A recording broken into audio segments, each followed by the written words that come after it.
नमो हरियंताणं नमो सिद्धाणं नमो आयर्याणं नमो वज्रायाणं नमो लोये सव्वसाहुणं ऐसो पंच नमुकारो सर्वपावपणासनो मंगलाणं च सर्वेषिं परमं वै मंगलम्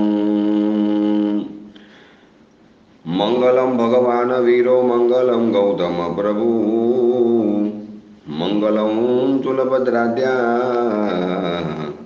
जैन धर्मोस्तु मंगलम प्रणम्य परमश्रेयस्करं श्री जगदीश्वरम कल्पे सुबोधिकां कुर्वे वृत्तिं बालोपकारिणीं। આજે પ્રદૂષણ પર્વનો ચોથો દિવસ। આજથી મહાપવિત્ર મહામહિમાશાળી અને જેના વિધિપૂર્વક શ્રવણ કરવાની અંદરમાં આવે તો સટ્ટઠ ભવાઈ નાયક કમંતો આવું વિધાન જેના માટે કરવામાં આવ્યું છે, એટલે કે વિધિપૂર્વક સાંભળવામાં આવે, 21 વખત સાંભળવામાં આવે તો 7 કે 8 ભવથી વધારે સંસાર ટકી ન શકે આવું વિધાન જેના માટે કરવામાં આવ્યું છે એવો મહામહિમાશાળી કલ્પસૂત્ર ગ્રંથનું આજથી વાંચન આપણે શરૂ કરીએ છીએ, સ્વાધ્યાય શરૂ કરીએ છીએ। 1562 વર્ષથી સંઘ સમક્ષ આનું વાંચન શરૂ થયું। એની પહેલાં માત્ર સાધુ ભગવંતો, શ્રમણ ભગવંતો પ્રદૂષણ કલ્પની અંદરમાં આનો સ્વાધ્યાય કરતા હતા, પરંતુ એક ઘટના એવી બની કે જેથી આ ગ્રંથને સંઘની સમક્ષ, આમ જનતાની સમક્ષ, લોકોની સમક્ષ વાંચવાનું શરૂ થયું।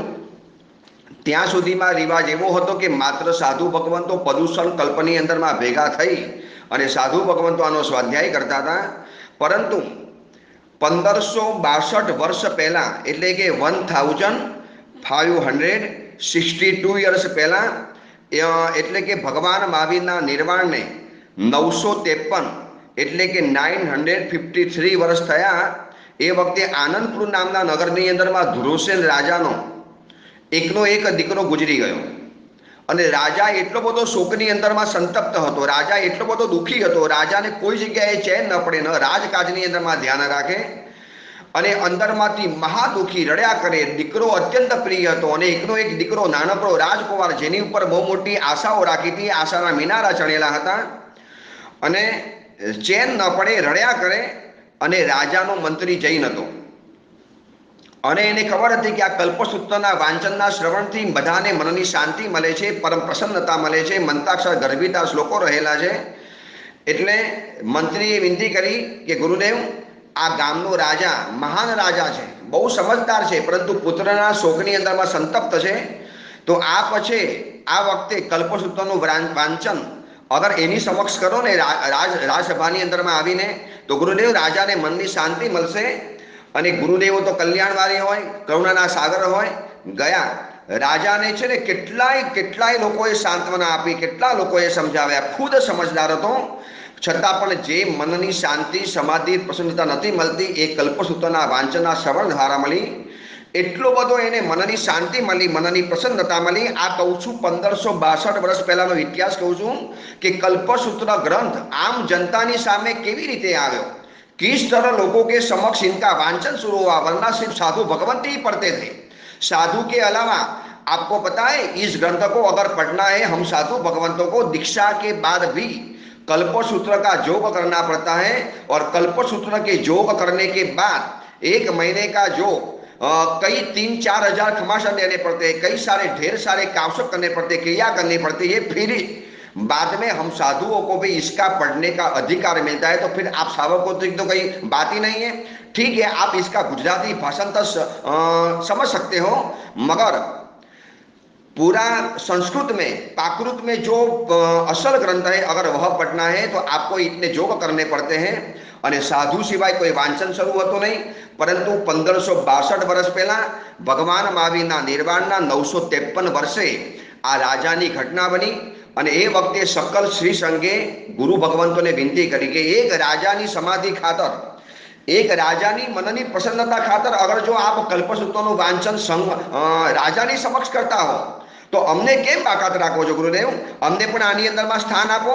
એટલે કે વિક્રમ સંવત 532 ની અંદરમાં અને વીર સંવત 953 ની અંદરમાં પ્રથમ વખત વડનગર સંઘની અંદરમાં આચાર્ય ધનેશ્વર સુરેશ્વરજી માર સાહેબે આ ગ્રંથનું વાંચન વડનગરની અંદરમાં સંઘ સમક્ષ શરૂ કર્યું. આ વડનગર એટલે બીજું કોઈ નહીં, આપણા માનનીય વડાપ્રધાન નરેન્દ્ર મોદીજીનું ગામ, એમની જન્મભૂમિ. અને વડનગર શત્રુંજયની અસલ જૂની તલેટી કહેવાતી હતી. એ તલેટીની એ ગામની અંદરમાં કલ્પસૂત્રનું વાંચન સંઘની સમક્ષ શરૂઆત કરવાની અંદરમાં આવી અને ત્યારથી આ રિવાજ ચાલ્યો આવે છે. અરે આંધી આવી, તોફાન આવ્યા, પર્વતો થયા, ભૂકંપો થયા, રાજના પલટાઓ થયા, રાજસત્તાઓ આવી અને ગઈ, યુગોના યુગો વીતી ગયા, પરંતુ 1562 વર્ષથી અખંડ પરંપરા કલ્પસૂત્રનું સંઘ સમક્ષ વાંચન ચાલે છે. આ અસલ ગ્રંથના રચયિતા છે ગણધર ભગવંતો. જ્યારે પરમાત્મા મહાવીરે ત્રિપદી આપી અને ગણધર ભગવંતોને જ્યારે ગણધર બનાવ્યા અને એ લોકોએ દ્વારસાંગીની જે રચના કરી, 14 પૂર્વો બનાવ્યા અને એમાંથી ભદ્રબાહુ સ્વામીજીએ આને પ્રગટ કર્યું અને પુસ્તક રૂઢ કર્યું. દેવર્તી ગણિત સમાક્ષમણજીએ અને આની ઉપર જે ટીકા બનાવી છે વિનય વિજયજી મા સાહેબે, એનું આપણે વાંચન કરીએ છીએ. એટલે કે પ્રત્યાખ્યાન પ્રવાદ નામના 9મા પૂર્વમાંથી દશાસુત સ્કંદ નામનો ગ્રંથનો ઉદ્ધાર કર્યો અને એનું 8મું અધ્યયન એ આ કલ્પસૂત્ર છે. અને આ કલ્પસૂત્ર ઉપર તો અનેક પ્રકારની ટીકાઓ બની ગઈ છે, પરંતુ વર્તમાનની અંદરમાં સૌથી વધુ પ્રચલિત અને સૌથી વધુ લોકભોગ્ય ટીકા કોઈની હોય તો વિનય વિજયજી મા સાહેબની છે. થોડોક ઇતિહાસ બતાવી દઉં કે આ વિનય વિજયજી મા સાહેબ કોણ છે. માત્ર કલ્પસૂત્ર છે વાંચન કરવું હોય તો 10-15 મિનિટનો સવાલ છે ભાગી, પણ હું તમને વચ્ચે વચ્ચે બતાવીશ, ઇતિહાસ બતાવીશ, જનરલ નોલેજ બતાવીશ, આજુબાજુની ઐતિહાસિક ઘટનાઓ બતાવીશ અને આ કલ્પસૂત્રમાંથી જીવનના સંદેશાઓ પણ જાણવા છે કે મારું તમારા જીવનના સંદેશા કલ્પસૂત્રમાં કઈ રીતે મૂકેલા છે. બિટવીન ધ લાઇન્સ, 2 લાઇનની વચની અંદરમાં એક કલ્પસૂત્ર મજાનો સંદેશો આપણને આપશે. ચલો, આ ગ્રંથની અંદરમાં 7 પ્રકારના શાસ્ત્રનો સમાવેશ છે. એક કલ્પસૂત્ર આપણા જીવનમાં 7 શાસ્ત્ર લઈને આવે છે. પણ એની પહેલા જાણીએ કે આ વિનય વિજયજી મા સાહેબની ટીકા સુબોધિકા ટીકા છે. અને આ વિનય વિજયજી મા સાહેબ એટલે જૈન શાસનના પ્રખર વિદ્વાન મહોપાધ્યાય યશુ વિજયજી મા સાહેબ અને પૂજ્ય મહોપાધ્યાય વિનય વિજયજી મા સાહેબ, આ બંનેની જુગલ જોડી હતી. અને તમને કહું, વિનય વિજયજી મા સાહેબની બનાવેલી રચનાઓ એટલી બધી લોકભોગ્ય બની ગઈ અને એમની એક ખાસિયત હતી. ઇતિહાસ કહે છે એમની એક ખાસિયત છે કે એમને જેટલા પણ ગ્રંથો બનાવ્યા છે દરેક ગ્રંથોની અંદરમાં પાછળ સ આવે છે. હવે જોઈ રહીએ, શાંત સુધારસ પાછળ શું આવ્યો? સ. લોક પ્રકાશ પાછળ શું આવ્યો? સ. વિવેક વિલાસ પાછળ સ. પુણ્ય પ્રકાશનું સ્તવન, આજે કોઈ પણ વ્યક્તિ અંતિમ સમયની આરાધના કરવા ચાહે અને એને અંતિમ સમયની નિર્યામણા કરવી છે, ભાવ વિભોર બનવું છે, પોતાની પીડામાંથી દુઃખમાંથી મુક્ત થવું છે, તો જૈન શાસનની અંદરમાં આજે પ્રચલિત રિવાજ છે કે પુણ્ય પ્રકાશનું સ્તવન એને સંભાળવામાં આવે. કોઈ મધુર અવાજમાં પુણ્ય પ્રકાશનું સ્તવન ગાય, અરે માણસ દુઃખ અને દર્દોને ભૂલી જાય, રોગોની પીડાને ભૂલી જાય, આ ભવની બધી ચિંતાઓ ભૂલી અને પરભવની તૈયારીની અંદર લાગુ પડી જાય. તો આ વિનય વિજયજી મા સાહેબે જે સ્તવન બનાવ્યું છે એનું નામ છે પુણ્ય પ્રકાશ, પાછળ સ આવ્યો. એવી રીતે તમે જુઓ ને, શાશ્વત જીનભાસ, પછી વિનય વિલાસ, શાંત સુધારસ, દરેકની પાછળ સ. આ એમની એક ખાસિયત હતી. જે પણ સ બનાવો, આજે છે ને તમારા સંસારની અંદરમાં એકતા કપૂર જેટલી સિરિયલો બનાવે, શરૂઆત કથી કરે, ક્યો, કભી, કુસુમ, કંચન, આ બધી છે ને ભલે એની ખાસિયત કહેવાતી હોય, પરંતુ અમારા જૈન શાસનના આવા ધુરંધર વિદ્વાન ભગવંતોએ એક મજાની ખાસિયત ઊભી કરી કે જેટલા પણ ગ્રંથો બનાવ્યા દરેકની પાછળ સ લગાવ્યો. શ્રીપાલ રાજાનો રાસ પાછળ સ આવ્યો. આ શ્રીપાલ રાજાનો રાસ નવપદની ઓરીની અંદરમાં ઘર ઘરની અંદરમાં વંચાય. દરેક સાધુ ભગવંતો શ્રીપાલ અને મૈણાની પ્રવચનની વાત કરે, પરંતુ એનો આધાર ગ્રંથે વિનય વિજયજી મા સાહેબ બનાવેલો શ્રીપાલ રાજાનો રાસ. મેં તમને જેટલા નામ બતાવ્યા, શાંત સુધારસ, પુણ્ય પ્રકાશ, વિવેક વિલાસ, લોક પ્રકાશ, પુણ્ય પ્રકાશ, શાંત સુધારસ, આવા જેટલા પણ ગ્રંથો બનાવ્યા દરેકની પાછળ સ આવ્યો છે. ચલો, આ વિનય વિજયજી માર સાહેબ અને યશુ વિજયજી માર સાહેબ એમની જુગલ જોડીની તમને એક નાનકડી કથા બતાવી દઉં. શું આ મહાત્માઓ છે, શું એમને ટીકા બનાવી છે, આપણે ટીકા જેમની વાંચવી છે. કલ્પસૂત્ર છે ને ડાયરેક્ટ આપણને સમજણ કદાચ ન પડે એટલી બધી ભારે ભાષાની અંદરમાં છે.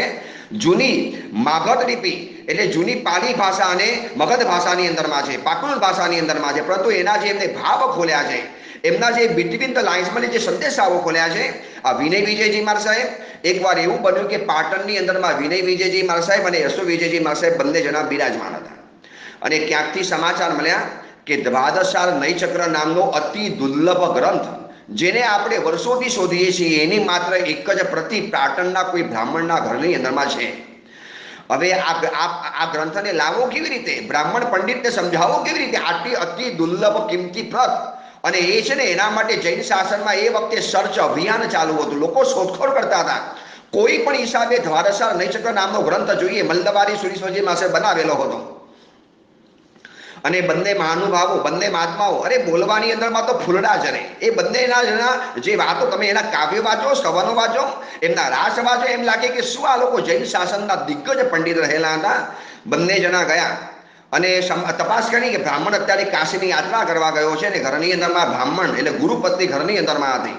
અને જઈને ગુરુપત્નીની સ્તવના કરી. આમ પણ સ્ત્રી દિલ હોય, અને પછી એમની જે તારીફ સ્તવના કરી, એમની જે મધુર અવાજ, એમની બોલવાની જે છટા, અને છે ને બ્રાહ્મણ ગુરુપત્ની તો અવાડી ગઈ, બોલો મહારાજ શું ભિક્ષા આપું.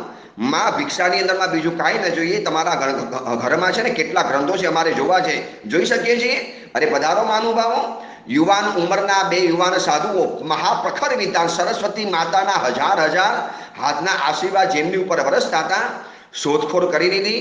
કીધું કે માં એક ખાલી છે ને 4-5 દિવસ માટે અમે આ ગ્રંથ લઈ જઈએ. અરે બેટાઓ લઈ જાઓ ને, વાંચો ને, પછી આપી જજો, પણ તું જલ્દી પાછા આપી જજો. ગુરુ છે ને બ્રાહ્મણજી પછી જલ્દી પાછા આવવાના છે. ઉપાસ એમાં લઈ આવ્યા. તમે નહીં માનો, 800 કે 1000 શ્લોકનો આ બનેલો ગ્રંથ હતો. હવે એને લખવા જાય તો લખે કેવી રીતે, વાંચવા જાય તો વાંચે કેવી રીતે. આટલા દિવસોની અંદરમાં છે ને પાછો આપવાનો. તમે નહીં માનો, વિનય વિજયજી માર સાહેબ અને યશો વિજયજી માર સાહેબ, આ આપણને જાણીને ગૌરવ થશે કે શું જૈન શાસનનું સાહિત્ય સુરક્ષાનો ઇતિહાસ છે. જેમની ટીકા ઉપર આપણે પ્રવચન સાંભળવાના છીએ, જે કલ્પસૂત્ર મહાગ્રંથ ઉપરના જેને ભાવો ખોલ્યા, જેમને બિટવીન ધ લાઈન સંદેશાઓ આપણને આપ્યા, એ યશો વિજયજી માર સાહેબ અને વિજયજી માર સાહેબે અઠ્ઠમનું પચકાણ કરી અને ધૂણી ધખાવીને પાટણના ઉપાસેમાં જઈને બેસી ગયા. ખાવું બંધ, ખાવું ભૂલ્યા, પીવું ભૂલ્યા, ઊંઘ અને આરામ ભૂલ્યા, એવા એકાકાર બન્યા. એકાકાર બની ગયા. કોઈ પણ હિસાબે ગ્રંથ બચવો જોઈએ. માત્ર એક જ પતિ બચી છે. મોગલોના આક્રમણની અંદરમાં બધું ખતમ થઈ ગયું. માત્ર એક આ છે ને અતિ દુર્લભ ગ્રંથની એક જ કોપી બચી છે. એ સમયની અંદરમાં ન ઝેરોક્સ, એ સમયની અંદરમાં ન ફોટોકોપી થઈ શકે, એ જમાનાની અંદરમાં ન કોમ્પ્યુટર સિસ્ટમ, કોઈ કહેતા કોઈ નહીં. માત્ર લખવું, કાં યાદ રાખવું, અને અડધો ગ્રંથ વેચી લીધો. અને એમ કહેવાય છે કે 500 શ્લોક 3 દિવસની અંદરમાં ગોખ્યા મહોપાધ્યાય યશો વિજયજી માર સાહેબે, અને 500 શ્લોક ગોખ્યા મહોપાધ્યાય વિનય વિજયજી માર સાહેબે. અડધો પાઠ આમને ગોખી નાખ્યો, અડધો પાઠ આમને ગોખી નાખ્યો, અને ગ્રંથ પાછો સોંપી દીધો. અને પારણું કર્યા પહેલા, એટલે કે ભૂલી જવાય એની પહેલા બંને મહાત્માઓએ ધૂણી રખાવીને પાછો લખી નાખ્યો. અને આજે એમના લખેલા હસ્તપ્રતિના અક્ષરો પુણ્ય વિજયજી મા સાહેબે પાટણના ભંડારમાંથી શોધ્યા છે. આપણને આંખે લગાડીએ, આપણે ચોધારા શું આપણી આંખમાંથી પડી જાય કે શું આ જૈન શાસનના મહાનુભાવોએ સુરક્ષા કરી છે.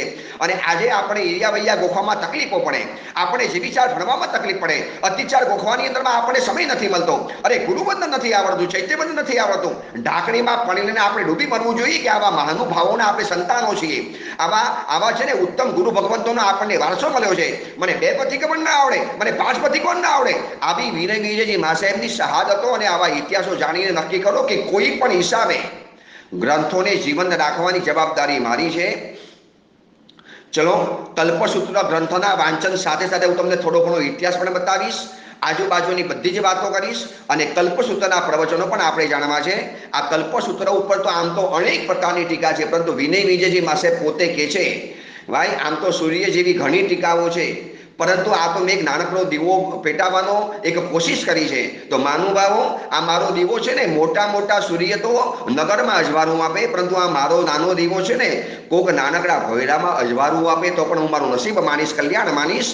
અને તમને ખબર છે બીજી કેટલી ટીકાઓ મળે છે, પરંતુ આજે સૌથી વધુ મહાત્માઓ આ ટીકાને પસંદ કરે છે, કારણ કે એટલી સરળ ભાષામાં, એટલી સ્પષ્ટ ભાષાની અંદરમાં, અને એમને અંદરમાંથી જે બિટવીન ધ લાઇન્સ જે ભાવ ખોલ્યા છે.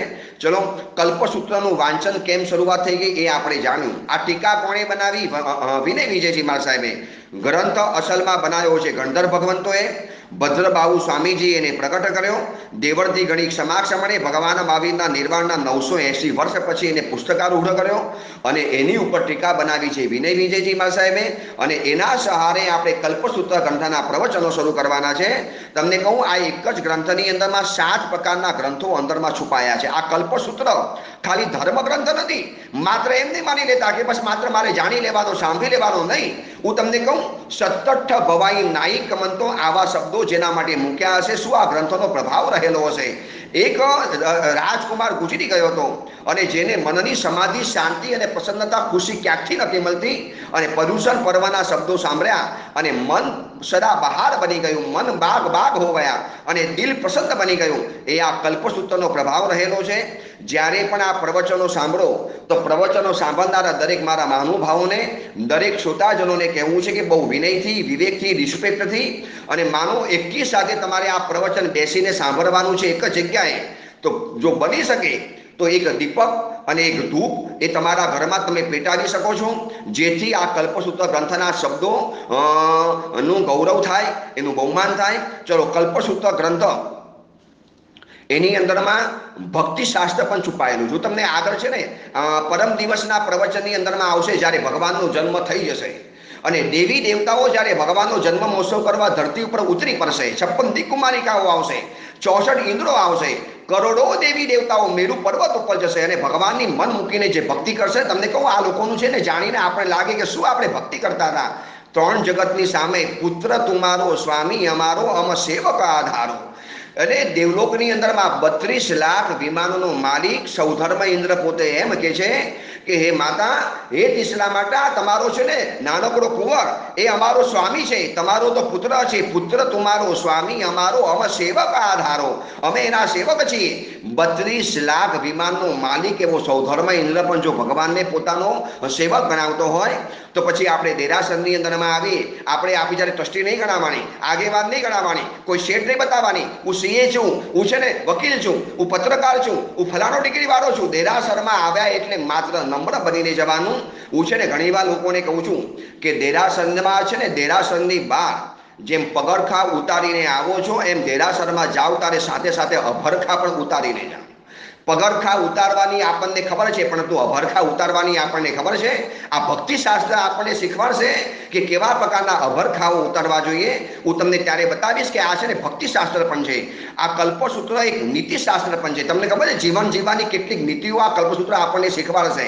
દોસ્ત, આ તારું જીવન બરોબર નથી, આ તારા જીવનની નીતિ ખોટી છે, તું જીવનના ખોટા માર્ગે જઈ રહ્યો છે, આ તારા જીવનનો માર્ગ ખોટો છે.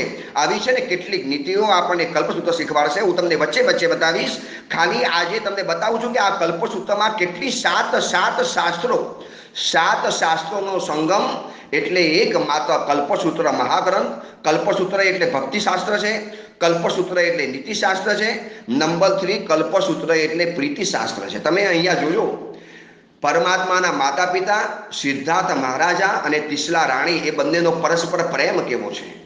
ઓલરેડી નંદીવર્ધન નામનો એક દીકરો થઈ ચૂક્યો છે, પછી પ્રિયદર્શના નામની દીકરી પણ થઈ ચૂકી છે અને પછી ત્રીજા નંબરની અંદરમાં ભગવાનનો જન્મ થયો છે. બે સંતાન થઈ ગયા અને ત્રીજા સંતાન પછી પણ આ પતિ પત્નીના જે અંદરના પ્રેમ જુઓ ને, તમને કહું વર્તમાન સમયમાં તો છે લગ્ન કર્યાના 6 મહિનામાં જાણે કે શરીરના બધા જ આકર્ષણો ઉતરી જાય. અને આ એટલા માટે આજના કાલે મેરેજમાં ડેમેજ એટલા માટે ઊભું થયું છે કે માત્ર શરીરના આકર્ષણો જોઈને પ્રેમ કરવા ગયા. બહુ સારી દેખાય છે, બહુ સારો દેખાય છે, બહુ શ્રીમંત દેખાય છે, બહુ પૈસાવાળા ઘરની અંદરમાં છે, બસ આ જોઈને છે ને પ્રેમ કરવા ગયા. અરે શરીરના આકર્ષણો તો ગમે ત્યારે ઉતરી પડવાના. આ શરીર છે, આજે શરીર જેવું દેખાય છે ને, આવતીકાલે આ શરીરના બધા ચામ ઉતરી જવાના છે. પણ તમે અંદરમાં કોઈ વ્યક્તિના ગુણને પ્રેમ કરો. અને છે ને કલ્પસૂત્રકાર આપણે બતાવશે કે ભાઈ જીવનમાં પ્રીતિ ટકાવી હોય તો છે ને એના કેટલાક રસ્તા છે. પરસ્પર પ્રેમ ટકાવવો હોય, પરસ્પર સંબંધોની દુનિયાને સારી બનાવી હોય, પરસ્પરના સંબંધોની ઇમારતને મજબૂત બનાવી હોય અને એકબીજાની સાથે જિંદગી જીવવાની છે. માણસ એકલો જીવી શકતો નથી અને બીજાની સાથે રહી પણ શકતી નતો. તો આમાંથી છે ને વચલો રસ્તો એવો કાઢવાનો કે એની સાથે રહેવાનું, પ્રેમ ટકી જાય અને સંબંધોની દુનિયાની અંદરમાં કોઈ ડેમેજ ન થાય. આ બધી વાતો આપણને બતાવશે પ્રીતિશાસ્ત્ર. આ કલ્પસૂત્રમાં આવી બધી વાતો આવશે. ખાલી છે ને આને ધર્મગ્રંથ નહીં માની લેતા. 7 ગ્રંથોનો સમાવેશ આ કલ્પસૂત્રની અંદરમાં છે. ભક્તિશાસ્ત્ર છે, નીતિશાસ્ત્ર છે, ત્રીજા નંબરમાં પ્રીતિશાસ્ત્ર છે, ચોથા નંબરમાં આ કલ્પસૂત્ર એ રીતિશાસ્ત્ર છે. જીવનના છે ને કેટલાક રીતિ રિવાજો આપણે બગાડી રાખ્યા છે, અને કેટલાક છે ને રિવાજોની અંદરમાં આપણે ફસાઈ ગયા છીએ. તમને કહું, એવા એવા સમાજની અંદરમાં ખોટી પ્રથાઓ પડી ગઈ, કુરિવાજો આવી ગયા, રૂઢિઓ આવી ગઈ, જે અત્યારે કોઈ જરૂર નથી. આ વર્તમાન સમયની અંદરમાં બધું ખોટું છે. હવેનો સમય આખો જુદો રહેલો છે. હવે હું તમને એક્ઝામ્પલ તરીકે બતાવું કે પર્યુષણ પર્વની અંદરમાં કોઈક મહાનુભાવે 28 કરી, માસખમન કર્યું, અથવા તો સિદ્ધિ તપ કર્યો, અથવા તો બહુ મોટી તપસ્યા કરી. હવે ખબર છે, પોતાના સગા સંબંધીઓને ફોન કરશે, આવજો ને ભાદરવા સુદ પાચમના દિવસે મારું પારણું છે. હવે પારણું હોટલની અંદરમાં રાખવાનું. આ રીતે હું તમને બતાવીશ કે કેટલી રીતિઓ ખોટી પડી ગઈ છે. અને હજી આગળ બતાવી દઉં, હું કેટલાક એવા જૈન પરિવારોને ઓળખું છું કે જે પરિવારો બચારા બહુ સાધારણ અને આર્થિક એટલા સંપન્ન નથી, અને કહે છે મહારાજજી અમારે છે ને 28 કરવી છે પણ કરી નથી सकता. मैंने बोला कौन करो ने, कौन मना करता है? 28 करनी आपके हाथ में है महाराज जी. 28 करना तो हमारे हाथ में है महाराज जी. ये समाज का जो रिवाज है, समाज की जो रीति हो गई, रूढ़िया हो गई है, कुप्रथाएं चल गई है महाराज जी. 28 કર્યા પછી છે ને અમે કદાચ જો કંઈક મહોત્સવ ન કરીએ, પૂજન ન કરીએ, જમાડવા ન રાખે, લોકો અમને છૂટી ખાય, लोग हमारी निंदा करे, टीका टिप्पण करेंगे. देखो इतनी बड़ी 28 કરી, कुछ भी नहीं करा. એટલે મહારાજી અમે 28 કરવાનું માંડી વાળીએ છીએ. શ્રીમંતોએ પોતાના છે ને 28 ના પારણામાં એટલા જલસા કરાવ્યા, એટલી પ્રભાવનાઓ આપી. અરે એવા લોકો જોયા છે કે હોટલની અંદરમાં જઈને પારણાના આયોજનો કરે છે. આ સમાજના ખોટા રિવાજો છે. આ બધા રિવાજો બંધ કરી દેવા જોઈએ. તપસ્યા તમે કરી છે તો આટલા ઠાઠ શેના માટે કરવાના? અરે તપસ્યા તમે આત્માના કલ્યાણ માટે કરી છે, તમારા કર્મો લાક્ષય માટે કરી છે, દુનિયાને બતાવવા માટે કરી છે. ઠીક છે, તમે તપસ્યાનું ઉજવણું કરો, ઉજવણું કરવાની ના નથી. આવો દેરાસરની અંદરમાં અષ્ટપ્રકારની પૂજાનો સામાન કરો. ચલો કોઈ એવા વ્યક્તિને યાદ આવ્યું તપસ્યા કરનારને, ચલો મારી તપસ્યાની અંદરમાં 100 સાધર્મિકોને બોલાવું, એ મહાનુભાવોને જમાડું, ભોજન સમારંભ કરું, અને મારી તપસ્યા નિમિત્તે દરેક સાધર્મિક પરિવારોને 1000 રૂપિયાનું કવર આપું. આ કોરોના વાયરસના સમયની અંદરમાં અમે સાધર્મિકોના માટે લખલૂટ પ્રયત્ન કરીએ છીએ, કોશિશ કરીએ છીએ. અને કોઈ તપસ્યા કરનારા છે ને પોતાની તપસ્યાના આમ સોના ચાંદીના આભૂષણો ભેટમાં આપશે. અને હું તમને કહું, તમે તમારી તપસ્યાના પારણામાં જેને બોલાવશો ને એ વ્યક્તિ કેવી હશે? શેઠિયો હશે. એ વ્યક્તિ શેઠાણી હશે, જેને ખાવાની કોઈ જરૂર નથી. એના ઘરમાં પણ ખાવાના ભંડારો ભરેલા છે, અને છતાં પણ પોતે છે ને ડાયાબિટીસ વાળો છે, ડાયાબિટીક છે, અંદરમાં અલ્સર છે, અંદરમાં કોલેસ્ટ્રોલ લઈને બેઠેલો છે, ખાઈ નથી શકવાનો. હવે એવી વ્યક્તિને તમે બોલાવો તો પણ શું, ન બોલાવો તો પણ શું? યાદ કરો, ભાયંદર નાલા સોપારા, મીરા રોડ, અથવા તો આ બાજુ ડોંબીવલીની અંદરમાં એવા સાધર્મિકોનો વસવાટ કરે છે કે જે સાધર્મિકોને આપણે બોલાવીએ, પહેરામણી આપીએ, ભેટ આપીએ. તમને કહું, આવી રીતિઓ સમાજની અંદરમાં શરૂ કરવા જેવી છે, અને હજી પણ ચાલે છે. કેટલાક લોકો પોતાની દીકરીના લગ્ન હતા અને 100 પાંજરા પોરોને જીવદયાના કવર વગેરે ભેટ આપ્યા. અરે આવી રીતો શરૂ કરાવો. પણ આ છે ને સમાજની અંદરમાં એવી કેટલી ખોટી રીતિઓ ચાલે છે. પર્યુષણ પર્વની અંદરમાં બીજા દિવસે પારણું હોય એટલે મેં તો એવા જોયા છે કે મહારાજી અમારા વેવાઈને પાણું છે, અમારા જમાઈને પાણું છે, મહારાજી નહીં જઈએ તો બુરા લાગેગા. એટલે ખબર છે, સંવત્સરીનું પ્રતિક્રમણ કર્યા પહેલા ત્યાંથી, એટલે સંવત્સરીના આગલા દિવસે ગાડીનીમાં જવાની વિરાટ ના કરે, એના ગામની અંદરમાં જાય. અને તપસ્વી બચવારો છે ને તપસ્વી હેરાન પરેશાન થઈ જાય. અને તપસ્યાના પારણા નિમિત્તે લોકો ઘરની અંદરમાં જાય, અને તપસ્વીને ઘણીવાર તપસ્વી બચારો સાઈડની અંદરમાં રહી જાય, અને આવનારા મહેમાનોને સાચવવાની અંદરમાં આવે. અરે એ વાત છોડો, માસ કમણ કર્યું હોય, ચલો પર્યુષણ પહેલા એકવાર આપણે સાતા પૂછવા માટે જવાનું છે, તો સાતા પૂછવા જવું હોય તો તમારે રાતના જવાનું, ચોવ્યાડ કરીને જવાનું, પાણી પણ નહીં પીવાનું, ચા પણ નહીં પીવાની. આ તો સાતા પૂછવા ન જાય.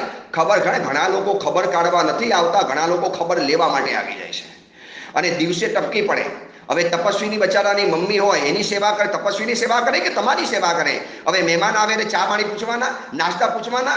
અહીંયા માસ કમળનો તપસ્વી બચારો સોફા ઉપર બેઠેલો હોય, અને એની બાજુની અંદરમાં નફ્ફટ અને બેશરમ બનીને આ લોકો નાસ્તો ઝાપટતા હોય, અને પૂછે કેમ સાતા છે ને માસ કમળની? અરે માનુભાવો, આ બધા રિવાજો બંધ કરો. હવે આ છે ને સમાજ બદલાઈ ગયો છે.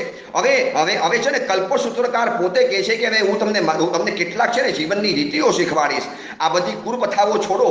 દીકરીના લગ્નની અંદરમાં દહેજ આપવાની આ પણ કુરીતિઓ ચાલે છે. હું તમને અહીંયા બતાવીશ, કલ્પસૂત્રકાર બતાવશે કે ભગવાનના માતા પિતાના લગ્ન થયા, અરે ખુદ ભગવાનના લગ્ન થયા, પરમાત્માની દીકરીના લગ્ન થયા, અને છે તમે એના રિવાજો સાંભળજો, કોઈ રિવાજોની અંદર આવું નથી આવતું. પાર્ટીઓ આપવાની, ડાન્સ સેરેમનીઓ કરવાના, અને પછી છે ને વિભત્સ ડાન્સ નાચવાના, અને વિકારોના ગીતો ગાવાના, અને લગ્નની અંદરમાં નકરા રાગ અને વિષયોના સેવન કરીને પાપોના પોટલા બાંધવાના. અરે સંસારમાં પડવું પડે છે, પાપ ઉપર પાપ શેના માટે કરવાનું? પાપમાં ધર્મ જોડી દો તો કલ્યાણ થઈ જશે. ચલો, આવા કેટલાક રીતિઓ છે ને મારી પાસે તો છે ને આના માટે બહુ આગ છે, મને અંદરમાંથી બહુ આક્રોશ છે. ક્યાં સુધી આ સમાજ આપણી ખોટી રીતિઓ ચલાયા કરશે? એક વર્ષી તપનું પાણું આવ્યું નથી અને જાણે કે ઓહો, જાણે કે જિંદગીની અંદરમાં મહાઘોર તપસ્યા કરી નાખી. અરે આદિનાથ ભગવાનનો વર્ષી તપ, તમારા તપની અનુમોદના ધન્યવાદ આપું છું, ના નથી પાડતો, પરંતુ સમાજના બીજા લોકો પણ વિચાર કરો. તમારાથી જે શક્તિ સંપન્ન નથી એ લોકોને અંદરમાં ગિલ્ટી ફીલ થાય છે, એ લોકોને અસુરક્ષાની ભાવના પેદા થાય છે, એ લોકોને ઇનસિક્યુરિટી ફીલ થાય છે, અને તમારા કારણે એ લોકોને ક્યારેક મેનાટોના સાંભળવા પડે છે. આવા રીતિ રિવાજો બંધ કરવાનું શીખવાડશે આ રીતિશાસ્ત્ર, એટલે કે Kalpasutra. Kalpasutra is ભક્તિશાસ્ત્ર, Kalpasutra is નીતિશાસ્ત્ર, Kalpasutra is પ્રીતિશાસ્ત્ર, Kalpasutra is રીતિશાસ્ત્ર, અને આગળ કહું છું કે કલ્પસૂત્ર એટલે શક્તિશાસ્ત્ર છે. આ એક કલ્પસૂત્રમાં 7 શાસ્ત્રોનો સમાવેશ છે. તમને છે ને જિંદગી જીવવાની શક્તિ આપશે, જિંદગી જીવવાનું નવું બળ આપશે. જિંદગીમાં ક્યારેક હેરાન પરેશાન થઈ ગયા હશો, જીવનમાં ક્યારેક એવી મુશ્કેલી છવાઈ ગઈ હશે, ત્યારે આ કલ્પસૂત્રકાર આપણને જીવનમાં એવા શબ્દો બતાવશે. કલ્પસૂત્ર એટલે શાંતિ શાસ્ત્ર છે. જીવનની અંદરમાં જ્યાં પણ શાંતિ નહીં મળે, તમે જોજો ઓલા આનંદપુર નગરના ધ્રુવસેન રાજાના દીકરાનું મોત થયા પછી રાજાને કાંઈથી પણ શાંતિ ન મળી, અને એ શાંતિ આ કલ્પસૂત્રના શબ્દો દ્વારા મળી છે. માટે કહું છું કે આ કલ્પસૂત્ર એટલે શાંતિશાસ્ત્ર છે. હજી આગળ કહું, આ કલ્પસૂત્ર એટલે સ્તુતિશાસ્ત્ર છે. જ્યારે પરમાત્માનું 82 દિવસ પછી ગર્ભનું સંવહન કરશે ઇન્દ્ર મહારાજા હૈણે ગમીસી દેવતા દ્વારા, અને પછી નમુથુનમના શબ્દ દ્વારા જે ભગવાનની જે સ્તુતિ કરે છે, ઇન્દ્ર મહારાજા આટલો નમ્ર બની જાય, ગદગદ બની જાય, અને જમીન ઉપર બેસી અને જે મુદ્રા દ્વારા નમુથુનમના શબ્દના જે ભાવો બોલે છે, આ સ્તુતિ શાસ્ત્ર છે. હું તમને એ બધીમાં પણ વાતો બતાવીશ. અને સૌથી છેલ્લે આ કલ્પસૂત્ર એટલે સ્વસ્તિ શાસ્ત્ર. સ્વસ્તિ એટલે કલ્યાણ, મંગલ. આપણને કહે ને ભાવ જાય, ભાઈ જાવ, તારું કલ્યાણ થઈ જાવ, તારું મંગલ થઈ જાવ, જાણે કે આપણી ઉપર મંગલ આશીર્વાદ આપે છે. એકવાર રિપીટ કરું છું, આ કલ્પસૂત્ર ભક્તિશાસ્ત્ર છે, નીતિશાસ્ત્ર છે, પ્રીતિશાસ્ત્ર છે, રીતિશાસ્ત્ર છે, શક્તિશાસ્ત્ર છે, શાંતિશાસ્ત્ર છે, સ્તુતિશાસ્ત્ર છે, અને છેલ્લે સ્વસ્તિશાસ્ત્ર છે. આવા 7 પ્રકારના 8 પ્રકારના શાસ્ત્રોનો સમાવેશ લઈને આ કલ્પસૂત્રકાર બેઠેલા છે. અને આપણે કલ્પસૂત્રના વર્ણનની અંદરમાં આપણે આગળ વધતા જઈશું. કલ્પસૂત્ર નામ શેના માટે પડ્યું? કલ્પ એટલે આચાર, અને કલ્પનો આચાર જે બતાવે છે એનું નામ છે કલ્પસૂત્ર કહેવાય છે. હવે તમને ખબર છે, આ કલ્પસૂત્રમાં છે ને અમારા સાધુ ભગવંતોના આચારો આવે છે. જૂના સમયની અંદરમાં સાધુ ભગવંતો શેષ કાળની અંદરમાં 1 મહિનો રહીને 8 ક્ષેત્રમાં વિહાર કરતા હતા, અને સૌથી છેલ્લે જ્યારે ચોમાસાના 4 મહિના આવે એટલે ક્ષેત્રને પસંદ કરી અને ત્યાં ચોમાસું પૂરું કરતા હતા, અને ચોમાસાના પ્રદૂષણ પર્વના દિવસોની અંદરમાં પ્રદૂષણા નામનો કલ્પ કરતા હતા, અને એ કલ્પની અંદરમાં કલ્પસૂત્રોનું વાંચન કરતા હતા. પરંતુ રાજાની સમક્ષ જાહેરમાં વાંચ્યા પછી ત્યારથી આ રિવાજ પડી ગયો કે સંઘની સામે વાંચવાની શરૂઆત થઈ ગઈ. હવે જાણવાની વાત એ છે કે અમારા આચારો તમારે શ્રાવકોએ શેના માટે જાણવાના? અમારા સાધુના 10 આચાર, જેમાં સૌથી પહેલા બતાવ્યા છે અમારી આહાર વ્યવસ્થા, અમારી વિહાર વ્યવસ્થા, અમારી નિહાર વ્યવસ્થા, અમારી વિચાર વ્યવસ્થા. આવી કેટલીક વ્યવસ્થાઓ આ કલ્પસૂત્રના ગ્રંથમાં પ્રથમ પ્રવચન બતાવી છે. અમારા સાધુઓ માટેનો આ ગ્રંથ છે. સાધુઓને કહેતા હતા, મેં તમને કીધું ને, અમારી પણ કેટલીક રીતિઓ છે, અમારી પણ કેટલીક નીતિઓ છે. અમને અમારા સાધુ જીવનના કેટલીક નીતિ અને રીતિઓમાં અમને સમજાવે છે કે ભાઈ, લોક હેરીમાં તણાતા નહીં, લોકો કે પીછે પીછે મત ભાગના. કલ્પસૂત્ર શાસ્ત્ર જે કે છે એ પ્રમાણેના આચાર વગેરે પાડજો. પરંતુ અમારા આચારો તમને એટલા માટે બતાવવાના શરૂ કર્યા. હું છે ને ઘણા લોકોને કહું છું કે અમે સાધુઓ આચાર પાડવા માટે મજબૂર છીએ. અમારો આચાર તમે અમને પરાવી શકો છો. તમને ખબર છે, એક સજ્જન સમજદાર શ્રાવક, એક ભક્તિવંત શ્રાવક, એક વિવેકી શ્રાવક, જેને સાધુના આચારોનું જ્ઞાન છે, જેને પોતાના શ્રાવક જીવનના આચારોનું જ્ઞાન છે, અને એવો શ્રાવક જો ટ્રસ્ટી બન્યો હોય, આગેવાન બન્યો હોય, અને પછી છે ને એને સાધુના જીવનની બધી વ્યવસ્થાઓ હોય, તો માત્રાની વ્યવસ્થા, ઠલ્લાની વ્યવસ્થા, ગોચી પાણીની વ્યવસ્થા, વિરાટના ઓછામાં ઓછી થાય એવી વ્યવસ્થા અમને કરી આપે, જેથી અમે અમારા આચારો સંપૂર્ણ રીતે પાલી શકીએ છીએ. હું ઘણીવાર લોકોને કહું છું કે સાધુ છે ને પોતાનો આચાર પાડવા માટે શ્રાવક ઉપર ડિપેન્ડ છે, હવે હું તમને એક્ઝામ્પલ તરીકે બતાવું. સૌથી પહેલા તમને નામ બતાવું છું. અમારા સાધુ જીવનના 10 આચારો કયા બતાવ્યા છે, પછી આપણે વિવેચન કરીએ. પહેલો આચાર કલ્પ એટલે આચાર, જે કલ્પસૂત્રમાં સાધુના 10 આચાર બતાવ્યા છે. પહેલા નંબરમાં અચેલક કલ્પ, બીજા નંબરમાં ઔદેશિક કલ્પ. પ્યોર શાસ્ત્રીય શબ્દો છે. હું તમને આનું બધું વિસ્તારથી બતાવીશ. તમારા મગજની અંદરમાં એકદમ ઉતરી જાય અને તમને ખબર પડે કે આપણે કઈ જગ્યાએ સાધુ ભગવંતોના આચારમાં ચૂક્યા. આપણે સાધુના આચારમાં પાળવામાં સહાયક બનવાનું હતું, આપણે એને સપોર્ટ કરવાનો હતો. તો પહેલા નંબરમાં અચેલક કલ્પ, બીજા નંબરમાં ઔદેશિક કલ્પ, ત્રીજો નંબરનો છે સહ્યાતર કલ્પ, ચોથા નંબરમાં છે રાજપિંડ કલ્પ, પાંચમા નંબરમાં છે કૃતિકર્મ કલ્પ, છઠ્ઠા નંબરમાં છે વ્રતકલ્પ, સાતમા નંબરમાં છે જ્યેષ્ઠ કલ્પ, આઠમા નંબરમાં છે પ્રતિક્રમણ કલ્પ, નવમા નંબરમાં છે માસ કલ્પ અને 10મા નંબરમાં આવે છે પર્યુષણા કલ્પ. આવા 10 પ્રકારના આચારો અમારા સાધુ જીવનના છે. હવે આપણે પહેલું પકડીએ અચેલક કલ્પ. સાધુ માત્રને કપડાં કેવા પહેરવાના? સાધુ છે ને અચેલક કહેવાતો. અચેલક એટલે ચેલક એટલે કપડાં અને એટલે નેગેટિવ અર્થમાં છે, જેની પાસે કપડાં ન હોય એને અચેલક કલ્પ કહેવાય. તો સાધુએ કપડાં નહીં પહેરવાના? તો સાધુએ દિગંબર ફરવાનું? સાધુએ નગ્ન ફરવાનું? નો. સાધુની પાસે વસ્ત્ર એવા હોય કે જાણે કે વસ્ત્ર નહીં બરાબર હોય, સાવ છે ને હલકી ક્વોલિટીના, સાવ ઓછામાં ઓછી કિંમતના. હું તમને કહું, વર્તમાનની અંદરમાં છે ને રોજ તમે જુઓ, રોજ નવી ફેશનો બદલાય, રોજ નવી ફેશનો આવે. સાયના આઝમી નવી ફેશન લઈ આવે, મનીષ મલ્હોત્રા નવી ફેશન લઈ આવે, આ બધું શીતલવાળા નવી ફેશનો લઈ આવે. અરે વિશ્વભરની અંદરમાં છે ને ગાગા બાગાની રોજની નવી ફેશનો આવે.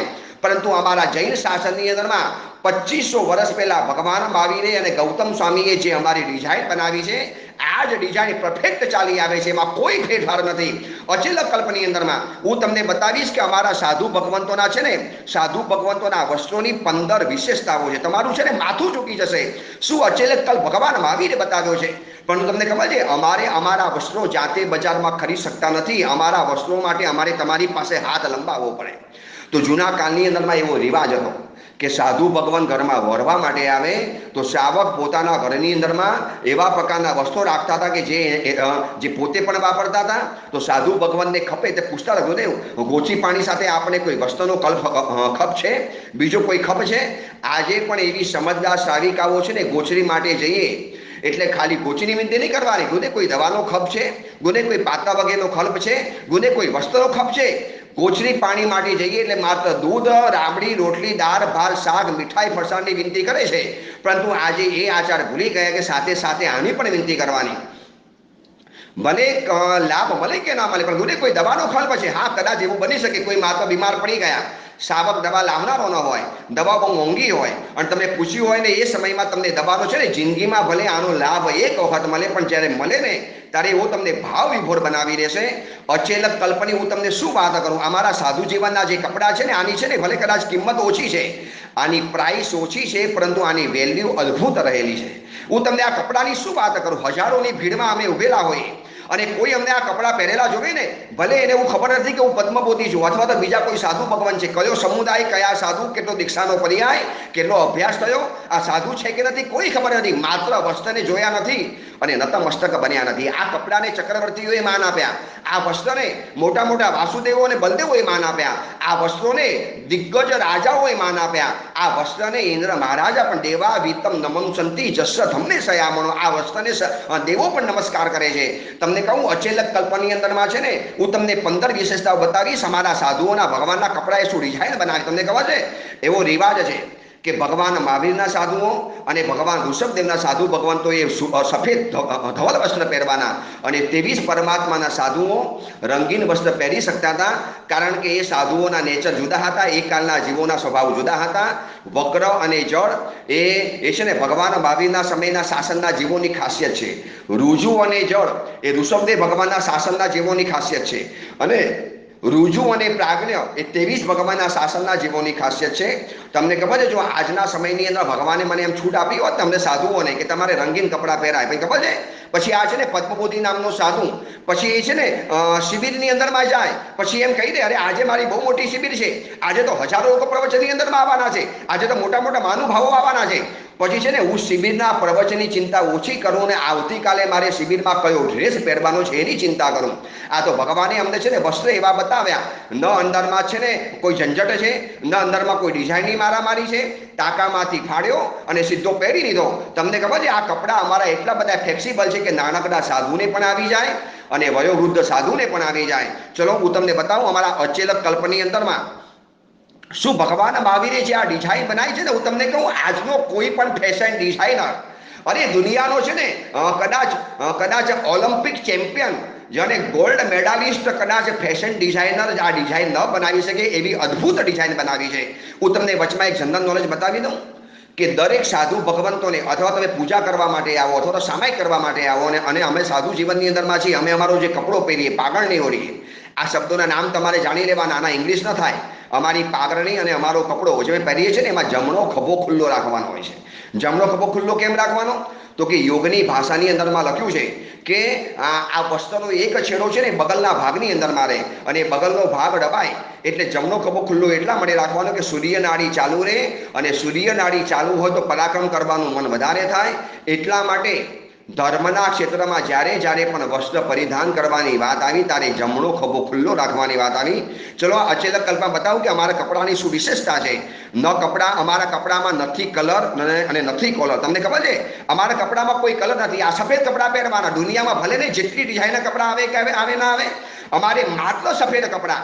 હજારો વર્ષોથી આ પરંપરા ચાલે છે અને આ કલર નથી. એટલા માટે ભગવાન કહે છે કે તમારા મનમાં પણ કોઈ પણ જાતના રાગ દ્વેષના કલર ન હોવા જોઈએ.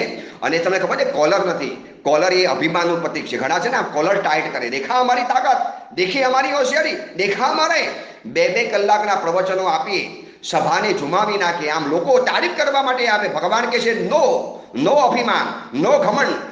કોઈ છે ને અભિમાન જરૂર નથી. તમે જવા દો, દેવ અને ગુરુના ખાતાની અંદરમાં જવા દો. અને કોલર ટાઈટ કરવાનું મન થાય અને ખભા ઉપર હાથ જાય અને મને મારું ગળું છે ને ખાલી દેખાય, અરે ત્યારે મને યાદ આવે કે અરે મારે અભિમાન કરાતું હશે. માફી મિચ્છામી નુકડમ. એક સ્થૂલીભદ્રએ નાનકડું અભિમાન કર્યું તો પાછા એટલા માટે વર્યા કારણ કે કોલરવાળા કપડાં નહોતા. કોલર હોય ને તો રોજ કોલર ટાઈટ કરીએ.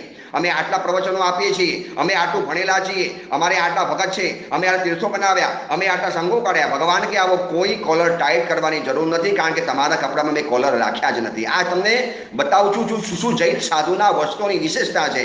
નથી કલર, નથી કોલર, ન સિલાઈ અને ન સાંધા. આમાં છે ને નથી સિલાઈ અને નથી સાંધા. તમે જો અમારા કપડાની અંદરમાં કોઈ સિલાઈ ન મળે, સાંધા ન મળે.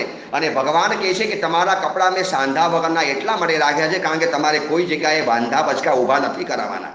કોઈ સંઘમાં તમારે ઝઘડા ઊભા નથી કરવા. સાચો સાધુ એને કહેવાય સંઘની અંદરમાં સમાધાન કરાવીને જાય, સંઘમાં વાંધા બચકા ઊભા કરાવીને ન જાય. પોતાના 2-4 મરતિયા ઊભા કરી દેવાના, પોતાની માન્યતાના, પોતાની તિથિની માન્યતાના લોકોને ઊભા કરી દેવાના અને સંઘોમાં કાયમ માટે ઝઘડાનો માથા દુખાવો મૂકીને જવાનો અને આખા સંઘને પરેશાન કરવાનો. નો, આ સાધુનું કાર્ય નથી. સાધુ તો છે ને સિલાઈ અને સાંધા વગરનો હોય. માટે ભગવાને કીધું કે તમારા કપડામાં મેં સિલાઈ નથી રાખી, સાંધો નથી રાખ્યો. ત્રીજા નંબરમાં નથી બટન અને નથી બાઈ. તમને ખબર છે અમારા કપડામાં તમે જોયું કોઈ જગ્યાએ બટન? તમારા કપડામાં ઠેર બટન હોય. પેન્ટમાં બટન, આગળ પણ બટન, શર્ટ પહેરવું હોય તો પણ બટન આવે. અમારા કપડામાં કોઈ બટન નથી. એક કપડો આમ નાખ્યો, એક છેડો આમ નાખ્યો, એક કામડી આમ નાખી અને નીકળી પડ્યા. આ અમારું છે ને બટન વગરના કપડાં છે. અને બાઈ નથી. તમને ખબર છે બાઈ એ છે ને ઝઘડો કરવાનું. આમ ઘણાના ઝઘડો થાય ને એટલે આમ છે ને ખભાના મસલ્સ ઉપર રહેલું ઓલું છે ને શર્ટનું ઓલું બાઈ ઉપર ચડાવે. આવી જ મારી પાસે અને પછી છે ને બાઈ ચડાવવાની વાતો કરે. સાધુને પાસે કોઈ ઝઘડો કરવા માટે આવે, સાધુ ઉપર કોઈ આક્ષેપ કરવા માટે આવે, સાધુ ઉપર કોઈ ગુસ્સો કરવા માટે આવે ત્યારે ભગવાન કહે છે કે ભાઈ પ્લીઝ, મેં તારા કપડામાં બાઈ નથી રાખી, તારે તો ક્ષમતા રાખવાની છે. ભલે તને લાકડી લઈને તૂટી પડે. ઓલા સાધુઓના માથા ઉપર અંગારા મૂકવામાં આવ્યા, માથા ઉપર વાઘરી વીંટવાની અંદરમાં આવ્યા અને સિંહોનો તૂટી પડી છે અને લોકો આક્ષેપ કરીને મારવા માટે આવ્યા છે, જીવતા ચામડી ઉતારવા માટે આવ્યા છે, પરંતુ બાઈ ચડાવી નથી કારણ કે અમારા અચેલ કપડાની આ અમારા કપડાની વિશેષતા છે. શું તમને જાણીને થશે કે શું ભગવાન મહાવીરે વસ્તુનો વૈભવ બતાવ્યો છે? શું અમારા સાધુ જીવનના છે ને આ સિમ્પલ કપડાની અંદરમાં કેટલું સાયન્સ છુપાયેલું છે? ન કપડામાં પસંદગી છે, ન પાકીટ છે. અમારા કપડામાં કોઈ પસંદગી નથી. જે સફેદ કપડો આવ્યો પહેરી લેવાનો. અને તમને ખબર છે મારા કપડામાં કોઈ જગ્યાએ તમને પાકીટ જોવા માટે નહીં મળે. તમે એક સાધુના કપડાં લઈ આવો જેના કપડામાં પાકીટ હોય અને છે ને તમારા કપડામાં તો હવે 6 પોકેટ જીન્સ આવે. 8 પોકેટ જીન્સ આવે અને ખિસ્સા ખાલી और ભપકા ભારે. હું ઘણીવાર લોકોને કહું છું કે ગાંધીજી, હું છે ને ઘણીવાર લોકોને કહું છું કે ગાંધીજી જેવું જિંદગી જીવો. ગાંધીજીએ પોતાના જિંદગીની અંદરમાં ક્યારે છે ને પોતાના કપડાની અંદરમાં જેબ નથી, છતાં પણ આજે ગાંધીજી બધાના જેબની અંદરમાં છે. કેવી રીતે? 500 ને તમારી નોટ કાઢો, 2000 રૂપિયાની, દરેકમાં ગાંધીજીનો ફોટો છે. આખી જિંદગી લંગોટ પહેરીને જીવનારા ગાંધીજી આજે નોટની અંદરમાં આવી ગયા. તમને ખબર છે આ ભગવાન મહાવીરે અમને કહી દીધું કે તમારે છે ને કપડાની અંદરમાં પાકીટ નથી, કોઈ પણ જાતનો પરિગ્રહ સાધુને રાખવાની વાત નથી. હું તમને એક વાત કરું, ખાલી છે ને એક ખાલી વાતને વિચારજો લોજિકલી, કે માનો કોલેજની અંદરમાં એક પ્રોફેસર છે, ભણાવે છે ને, એક લેક્ચરના ઓછામાં ઓછા 5,000 અને 10,000 રૂપિયા લે છે, ફી લે છે. માનો સાધુ ભગવંતોએ આવતીકાલે આ એક રિવાજ શરૂ કર્યો, ભાઈ મફતમાં પ્રવચનોની અમારી કોઈ કિંમત નથી, અમે ચોમાસા કરવા માટે આવીએ છીએ. અરે ઇવન મફતમાં સાધુ ભગવંતો મળે છે ને, એટલે ઘણીવાર અમે જોયું છે કે ટ્રસ્ટી અને આગેવાનો પર સાધુની કિંમત નથી, એની ઉપર રાજ કરવા માટે આવે, એની ઉપર અધિકાર જમાવવા માટે આવે. મહારાજી અમને પૂછીને કરવાનું, બધું અમને જણાવીને કરવાનું. અરે ભાઈ અમે સાધુ ખાખી બંગાળી છીએ, અમે અમારા દેવ અને ગુરુ સિવાય કોઈને માથા ઉપર રાખતા નથી. તમને માત્ર જણાવવાનું હોય, તમને અમારે પૂછવાનું ન હોય, પૂછવાનું અમારે અમારા ગુરુને અને પૂછવાનું અમારે અમારા ભગવાનને હોય. છતાં પણ આવું કોઈક છે ને, કોઈ જગ્યાએ આવા જ્યારે પ્રસંગો બનતા હોય ત્યારે પરમાત્મા કહે છે કે ભાઈ તું તારા વસ્તુને યાદ કરજે, કે ભાઈ તારા જીવનમાં છે ને તારા જીવનના તારા કપડાની અંદરમાં કોઈ જગ્યાએ પાકીટ નથી. માનો કોઈ સાધુએ આવો રિવાજ શરૂ કર્યો કે હું ચોમાસામાં 4 મહિના પ્રવચન આપીશ, તમારા દિલ હલાવી લે એવા પ્રવચનો આપીશ, તમને ઝકઝોડી નાખે એવા પ્રવચનો આપીશ, તમારા મનમાં ટંકાર પેદા કરે એવા પ્રવચન આપીશ, પરંતુ મારા પ્રવચનની એક પ્રવચનની 5,000 રૂપિયા ફી છે. અને તમને કહું, એક ચોમાસામાં ઓછામાં ઓછા એક સાધુના 150 પ્રવચનો થાય. ચોમાસાના 120 દિવસ, પ્રદૂષણ પર્વના 3-3 કલાકના પ્રવચનો, નવપદની ઓરીના 1.5 કલાકના પ્રવચનો, દીપાવલીના પ્રવચનો, આ બધું છે ગણીએ ને તો લગભગ 150 કલાક પ્રવચન થાય. તમને ખબર છે સાધુ જો આવી ફી કરીને આવશે ને તો આવતીકાલે સાધુનું પછી બેંક બેલેન્સ આવવાનું, પછી એને પોતાનું ખાતું ખોલાવવાનું, પછી પૈસાની ચિંતા કરવાની, પછી સંયમની ચિંતા ઓછી થઈ જવાની અને સંપત્તિની ચિંતાને વધી જવાની. આના કરતાં ભગવાન કે ન રહેગા બાસ ન બજેગી બાંસુરી, સીધો ઘા મારી દીધો. સાધુ એટલે અકિંચન, સાધુ એટલે અપરિગ્રહધારી, સાધુ એટલે ખાકી બંગાળી, સાધુ એટલે કપડા, સાધુના કપડામાં હું જેબ જ નથી રાખતો, પાકીટ નથી રાખતો. મને લાખ રૂપિયા આપો કે 10 લાખ રૂપિયા આપો, અમે કહીએ ભાઈ તમે સારા ક્ષેત્રની અંદરમાં વાપરી લો, અમે તો સાધુ છીએ, આજે અહીંયા છીએ, અમે તો છે ને ફરતા રામ, અમારો આવતીકાલે ક્યાં મુકામ એ અમને ખબર નથી. આ અમારા સાધુ જીવનની વિશેષતા છે. નંબર 6, અમારા કપડામાં નથી વિવિધતા, નથી વિશેષતા. હું તમને છે ને આ ખાલી વિવેચન કહીશ ને 2 કલાક તો આમાં નીકળી જાય. શું અમારા અચેલ કલ્પના વખાણ કર્યા છે ભગવાન મહાવીરે. આવા વસ્ત્રધારી સાધુ ભગવંતો જૈન શાસનને મળ્યા છે, ચરણોમાં ઝૂકી પડજો, એમના પગને પૂજજો. ગુરુદેવ આપ અમારા માટે કેટલા ઉપકારી છો, આપે સંસાર છોડ્યો અને એની સાથે આપણે આ જે વસ્ત્ર પહેર્યા છે ને, આજે ખબર પડી કે આપના વસ્ત્રની અંદરમાં શું વિશેષતા છે. નથી અમારા કપડાની અંદરમાં ભપકો, કે નથી અમારા કપડાની અંદરમાં ભપકો પણ નથી, અને કપડાની અંદરમાં કોઈ ભરાવો પણ નથી, કપડાની અંદરમાં નથી ફેશન, નથી ફટાટો. હવે વિવેચન નથી કરતો, આપણે ઘણી વાતો આગળ કરવી છે. ન કપડામાં ફેશન મળે, ન ફટાટો મળે, ન કપડાની અંદરમાં ડાઇંગ મળે, ન ડિઝાઇન મળે, ન કપડામાં મેચિંગ મળે, ન કપડામાં મેજરમેન્ટ મળે, ન અમારા કપડાની અંદરમાં ટેલરિંગ મળે, ન કપડાની અંદરમાં ટાઇલિંગ મળે, ન કપડામાં પ્રિન્ટિંગ મળે, ન કપડામાં પ્રેસિંગ મળે, ન લાઇનિંગ મળે, ન લોન્ડરિંગ હોય, ન એટ્રેક્શન હોય, ન ઓલ્ટરેશન હોય, ન બ્રાન્ડ હોય અને ન બ્યુટી હોય. આટલી વિશેષતા ભગવાન મહાવીરે જૈન સાધુના કપડાની અંદરમાં રાખી છે. નથી બ્રાન્ડ, નથી ડિઝાઇન, નથી વેરાયટી, નથી એટ્રેક્શન. તમે છે ને એક વિશેષતા વિચારજો અને હાથ જોડવાનું મન થાય. ધન્ય છે મારા પ્રભુને કે શું ડિઝાઇન બનાવી છે. અને તમે મને એક તો બતાવો કે આ દુનિયાની અંદરમાં આજે ડિઝાઇન નીકળી અને વર્ષ પછી એ ડિઝાઇન પોપ્યુલર હોય? નો, બજારમાં એની કિંમત ઘટી જાય. પરંતુ આજે જૈન શાસનના બજારની અંદરમાં નહીં, વિશ્વ માત્રના બજારની અંદરમાં જૈન સાધુના કપડાના ડિઝાઇનની આજે એટલી બધી માગ છે, એટલી બધી એની વેલ્યુ છે, એટલી એની કિંમત છે. અરે અજયના ઘરમાં પણ અમે જઈએ અને કહીએ કે ભાઈ એક રાત રહેવા માટે મળશે? महाराजी ये पूरा मकान आपका है महाराजी, ये कमरा क्यों पूरा मकान ले लो, आखू ना आखू मकान तारू मार्या वगर एने खबर है कि जैन साधु है કોઈ કપડાને નહીં અડે, કોઈ પૈસાને નહીં અડે. હું તમને છે ને આવા કેટલાય પ્રસંગો બતાવી શકું છું, પરંતુ અત્યારે સમય નથી. બસ આ અચેલક કલ્પ છે. બીજા નંબરમાં આવે છે ઔદેશિક કલ્પ. ઔદેશિક એટલે સાધુને ઉદ્દેશીને ગોચરી પાણી બનાવી હોય તો અમારે એવા ગોચરી પાણી ન ચાલે. હવે તમને છે ને આમાં મારે બહુ જરા વિસ્તારથી બતાવવું છે કે ઔદેશિક કલ્પ એટલે ગોચરી પાણી સંબંધી આ બાબતો છે. અને તમને કહું, આજે વર્તમાન સમયની અંદરમાં ગોચરી પાણી માટે એટલી બધી ઉદાસીનતા છવાઈ ગઈ છે. ભાવ છે, પરંતુ ઉપર ઉપર રહેવા ગયા. સ્કાય સ્કેપર બિલ્ડિંગોની અંદરમાં વસવાટ કરવાની અંદરમાં ગયા. દૂર દૂર સોસાયટીની ગામની બહાર રહેવા માટે ગયા. હવે કયો સાધુ ઉનાળાની ધકતી ગરમીની અંદરમાં ગોચી પાણી માટે આવે? કયો સાધુ 20-20, 25-25 અને 50-50 માળ સુધી વરવા માટે આવે? અરે જૂના સમયની અંદરમાં છે ને એવા વિવેકી શાવકો હતા કે મહાત્માને દોષ ન લાગે અને ગોચરી પાણી સહજ રીતે એમને મળી જાય. તમને ખબર છે ઔદેશિક કલ્પ એટલે રિવાજ એવો છે કે અમને ઉદ્દેશીને, અમને ટાર્ગેટ બનાવીને, અમને લક્ષ્યની અંદરમાં રાખીને તમે ગોચરી પાણી બનાવી હોય તો અમારા માટે ગોચરી પાણી દોષિત બની જાય. તો અમારાજી પછી ગોચરી પાણી કેવી રીતે વરાવવાના? અરે તમને ખબર પડવી છે કયો સાધુ બીમાર છે, કોને આજે શું જરૂરિયાત છે. હું તમને ખાલી એક જ દ્રષ્ટાંત બતાવીશ, તમને એમાંથી બધી સમજ પડી જશે.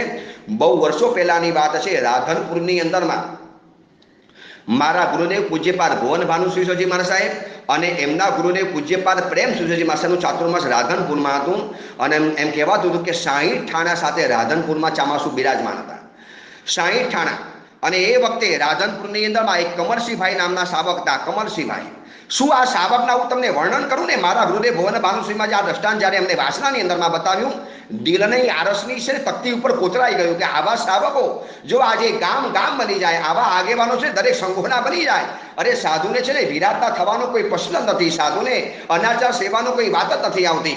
હવે 60 સાધુ સાથે બિરાજમાન હતા. અને કમલસિંહભાઈનો રોજનો રિવાજ દેરાસરમાં સ્નાતક પૂજા બનાવે, પૂજાના કપડામાં ઉપાસેની અંદરમાં આવે, પહેલા પૂજ્ય ગુરુદેવને વંદન કરે, પછી દરેક સાધુ ભગવંતોની પાસે જાય, સાતા પૂછતા. પછી ચકોર શાવક હતો, એક એક સાધુ ભગવંત દિનચર્યા જોવે.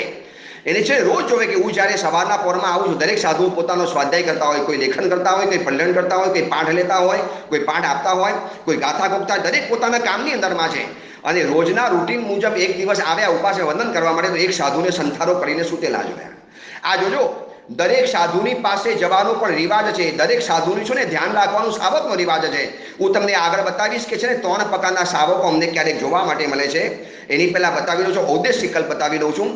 અને કમલસિંહભાઈ દરેક સાધુની પાસે રૂટીન પ્રમાણે, ક્રમ પ્રમાણે આવતા ગયા, વંદન કરતા ગયા, છાતા પૂછતા કે એમાં એક સાધુને સંથારો પહેલા સુતા જોયા. આ સમયે સાધુ તો સોવે નહીં, લાગે છે ચોક્કસ આજે સાધુ બીમાર લાગે છે, કંઈ ગડબડ છે શરીરની અંદરમાં. એટલે બાજુવાળા સાધુને છે ટેકનિકથી પૂછ્યું કે મહારાજજી સાધુ ભગવાનને આજે તકલીફ છે, કંઈ સૂતા છે? હા, એમને ગઈકાલે રાતના છે લૂઝ મોશન થઈ ગયા છે, કંઈક ખાવાની અંદરમાં આવ્યો, કંઈક ખાવામાં ફૂડ પોઈઝન થઈ ગયું હશે, લૂઝ મોશન થઈ ગયા છે અને આખી રાતમાં 25-30 વાર જવું પડ્યું છે લેટ્રિન, ઠલ્લે વગેરે, એટલે શરીર ઢીલું ઘેંસ થઈ ગયું છે. ઠીક છે સાહેબ, કંઈક કામકાજ જણાવજો. આટલું બોલીને છે ને કમલસિંહભાઈ નીકળી ગયા. હવે આ બાજુ પ્રેમશ્રીમાં સાહેબને ખબર પડી કે સાધુ બીમાર થઈ ગયો છે. બોલાવે કે દેખો ભાઈ, આપણા માટે દોષિત બનાવવું પડે, આપણા માટે ખોટું કહેવાય છે, પહેલાં તપાસ કરો. કોઈક જગ્યાએ છે ને બાજરીની રાબ એટલે બાજરીની ઘેંસ જો મળી જાય, કોઈ જગ્યાએ જેમ ઘઉંની ઘેંસ હોય છે ને, ચોખાની ઘેંસ, એમ બાજરીની ઘેંસ ક્યાંકથી મળી જાય તો આના પેટ માટે સારું પડશે. અને કોઈ જગ્યાએ છેલ્લે ન મળે તો પછી કોકના ઘરે જરા કહેવાનો ઉપયોગ, એટલે જરા તમે કહી દેજો કે આટલી ઘેંસ બનાવી દેજો, પહેલાં કોશિશ કરો બની જાય. તો હવે તમે જોજો, આ કમલસિંહભાઈ પોતાના ઘરની અંદરમાં ગયા અને ઘરમાં કહી દીધું, દેખો બહુ બહોળો પરિવાર, બહુ જોઈન્ટ ફેમિલી હતું. આજે આપણે આખા ઘરની અંદરમાં સવારથી સાંજ સુધીની અંદરમાં ભાત નથી કશું નથી બનાવવાનું, છે ને બાજીની દાળ અને બાજરીની ઘેંસ બનાવી નાખો. આ જોજો સમજદાર શાવક કોને કહેવાય છે. અને સાધુ ભગવાન ફરતા ફરતા ફરતા કમલસિંહભાઈના ઘરની અંદરમાં ગયા. કમલસિંહભાઈને ખબર હતી કે આવવાના છે, આચાર સંપન્ન સાધુઓ છે, ઓર્ડર સીધો નહીં આપીને સૌથી છેલ્લે ઓર્ડર આપશે. જેવા ઘરની અંદરમાં આવ્યા, કમલસિંહભાઈ તો જાણે કે એક નોર્મલ રૂટીન પ્રમાણે, મહારાજી બધો લાવ આપો, ખાખરા છે, મગ છે, દૂધ છે, ચાય છે, બધી વિનંતી કરી. મહારાજી આપને ખબર હોય તો આજે અમારા આખા ઘર માટે મહારાજી બાજીની ઘેંસ બનાવી છે. મહારાજની આંખો ચમકી. બાજીની ઘેંસ, તપેલું ખોલી, મોટું તપેલું હતું, એટલે મનમાં કોઈ ડાઉટ પડવાનો સવાલ હતો નહીં. અને પોતાના ઘર માટે બનાવેલું અને તરફની અંદરમાં વરાવી લીધું, ઉપાસેમાં લઈ આવ્યા. ગરમ ગરમ સવારના સમયની અંદરમાં 9 વાગ્યાના સમયની અંદરમાં બાજીની રાબ ઘેંસ મળી ગઈ. પ્રેમશ્રીમાં સાહેબ ચોંક્યા. अरे कहाँ से लेके आया? मुझे बिना पैसे ऑर्डर ले दिया? मैंने तुझे क्या बोला था कि पहले तलाश करना, नहीं मेरे पास आना फिर ऑर्डर लेना. अरे गुरुदेव, सहज रीते मળી ગયું. કમલસિંહભાઈના ઘરે મળી ગયું. કમલસિંહભાઈના ઘરે મળી ગયું.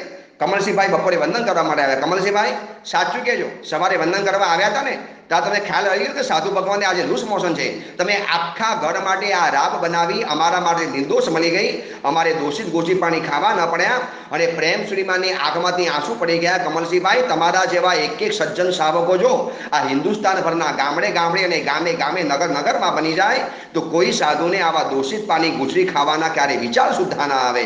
વિચારો કમલસિંહભાઈ શાવકને આજે હું છે ને સુધર્મ સ્વામીની પાઠ ઉપરથી ભાવપૂર્વક યાદ કરું છું. આવા કેટલાક સમજદાર શાવકો હતા કે જેને સાધુઓના આચારોનું જ્ઞાન હતો.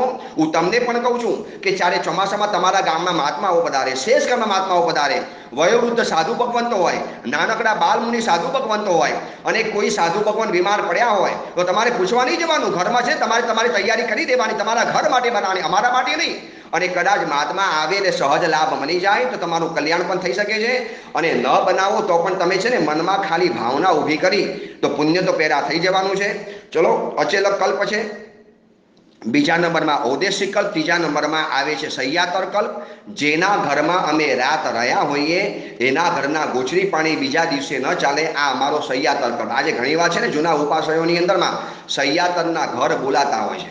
આજે અમારે સવારના પોરમાં 3 આદેશ માગવાના, એમાં સહ્યાતરનું ઘર પૂછવાનું કોનું સહ્યાતરનું ઘર છે તો કે ઉપાસેનો જેને લાભ લીધો છે, ઉપાસેના હોલના જે લાભાર્થી છે એ અમારા માટે સહ્યાતર બને. ચોથા નંબરમાં રાજપિંડ, રાજાના ઘરમાં સાધુએ ગોચી પાણી વળવા ન જવાય. પાંચમા નંબરમાં છે કૃતિકર્મ કલ્પ. કૃતિકર્મ કલ્પ જેની અંદરમાં સાધુ ભગવંતોના કેટલાક આચારો અંદરમાં આવે છે. વ્રતકલ્પ આવે છે. ભગવાન મહાવીરના શાસનના સાધુઓને 5 મહાવ્રત પાડવાના અને ઋષભદેવ ભગવાન અને મહાવીર સ્વામી ભગવાનના શાસનના સાધુઓએ 4 મહાવ્રત પાડવાના છે. ભાઈ એના શું કારણ છે એ તમને આગળ બતાવી દઉં છું. જ્યેષ્ઠ કલ્પ, પરસ્પર એકબીજા વડીલને વંદન કરવાના છે.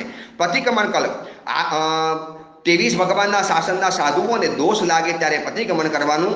ઋષભદેવ ભગવાન અને મહાવીર સ્વામી ભગવાનના શાસનમાં સાધુને દોષ લાગે કે ન લાગે પરંતુ 2 ટાઈમ પ્રતિક્રમણ કમ્પલસરી કરવાનું. માસકલ્પ, એક ગામની અંદરમાં શેષકાલમાં માસકલ્પ રહેવાનું હતું. વર્તમાનમાં સંયોગ મુજબ આમાં ફેરફાર કરવાની અંદરમાં આવ્યો છે. અને ત્રીજા નંબરમાં આવે છે પર્યુષણાકલ્પ, જેની અંદરમાં આ રીતે ગામે ગામ વિચરતા હતા, સંઘોની અંદરમાં ફરતા હતા અને સંઘોની અંદરમાં ફરતા જે સંઘ અમને યોગ્ય લાગ્યો, જે ગામ અમને યોગ્ય લાગ્યું ત્યાં ચોમાસું કરવાની અંદરમાં આવ્યા. અને એ ચોમાસું કરવા માટે સાધુ ભગવાન જ્યારે પધારે છે ત્યારે ત્યાં છે ને જોવે છે કે કયું ક્ષેત્ર સાધુ ભગવાનને ચોમાસા માટે યોગ્ય રહેલું છે.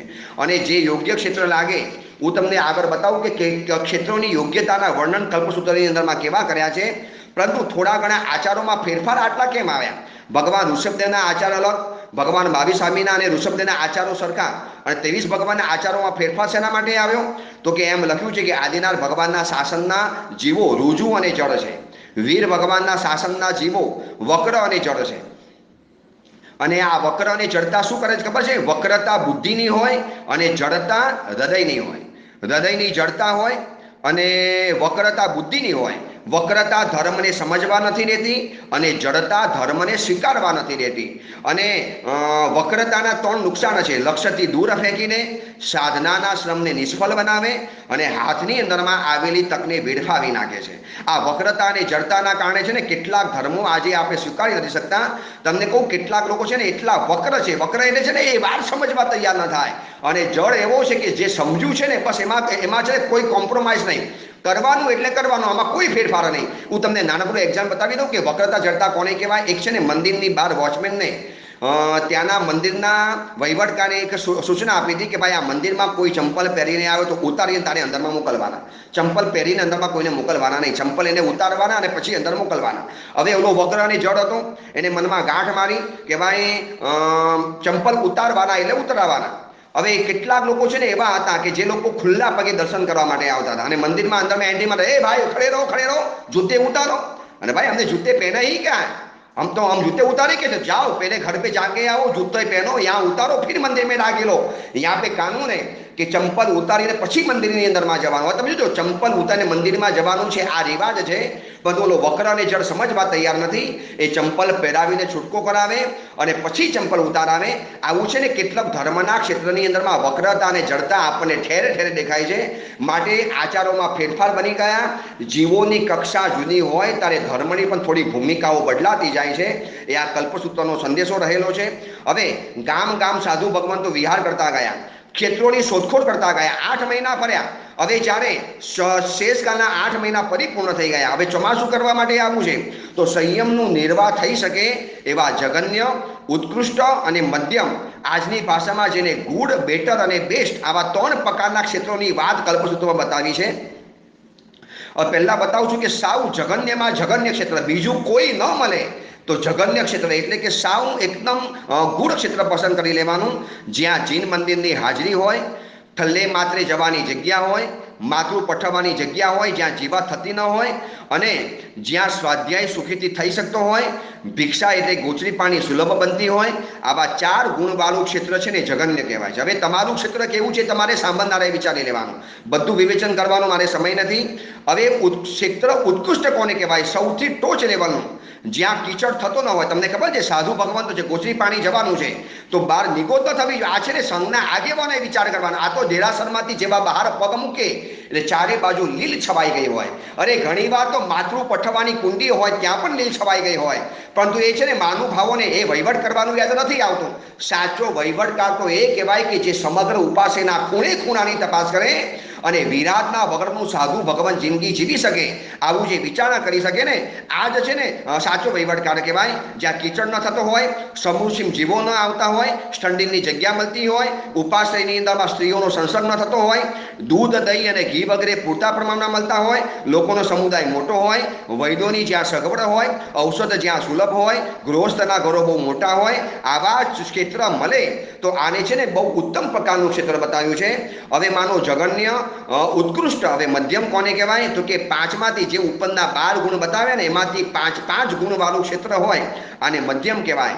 4 ગુણવાળું જગન્ય કહેવાય, 5 ગુણવાળું મધ્યમ કહેવાય અને 12 કન્ડિશન જ્યાં પરિપૂર્ણ થાય આ ક્ષેત્રને ઉત્કૃષ્ટ ક્ષેત્ર કહેવાય છે. હવે આવી જગ્યાએ ચોમાસું કરવા માટે સાધુ ભગવંતો આવ્યા અને કલ્પસૂત્રના દિવસો આવી ગયા. કલ્પસૂત્રને સાંભળવાના જ્યારે સમય આવી ગયા અને એ સમયે કલ્પસૂત્રની જ્યારે વાસના શરૂ થવાની હોય ત્યારે બધા સાધુ ભગવંતો પદુષના કલ્પ કરવા માટે બધા ભેગા થાય અને ભેગા થઈ અને આ કલ્પસૂત્રની વાસનાઓની શરૂઆત કરે. બસ આ ભૂમિકાની વાત પરિપૂર્ણ કરી. હવે આપણે કલ્પસૂત્રનું વાંચનની શરૂઆત કરીએ છીએ. કલ્પસૂત્રનું પહેલું સૂત્ર હું વાંચું છું. હાથ જોડજો. હું તમને જ્યાં કહું ત્યાં તમારે હાથ જોડીને આ કલ્પસૂત્રનું વાંચન કરવાનું છે. ચલો, સુધર્મ સ્વામીજી ગંધર રચેલા દશા સુધસ્કંદ નામના પૂર્વમાંથી જેનો ઉદ્ધાર કર્યો છે. ભદ્રબાહુ સ્વામીજીએ પત્યાખ્યાન પ્રવાદ પૂર્વમાંથી 8મું અધ્યયન જે બચાવ્યું એ આ કલ્પસૂત્ર છે. એનું આપણે વાંચન શરૂ કરીએ છીએ. સૌથી પહેલો શ્લોક હું તમને અહીંયાથી વંચાવું છું. હવેથી મંગલિકની અંદરમાં શ્લોક આવશે.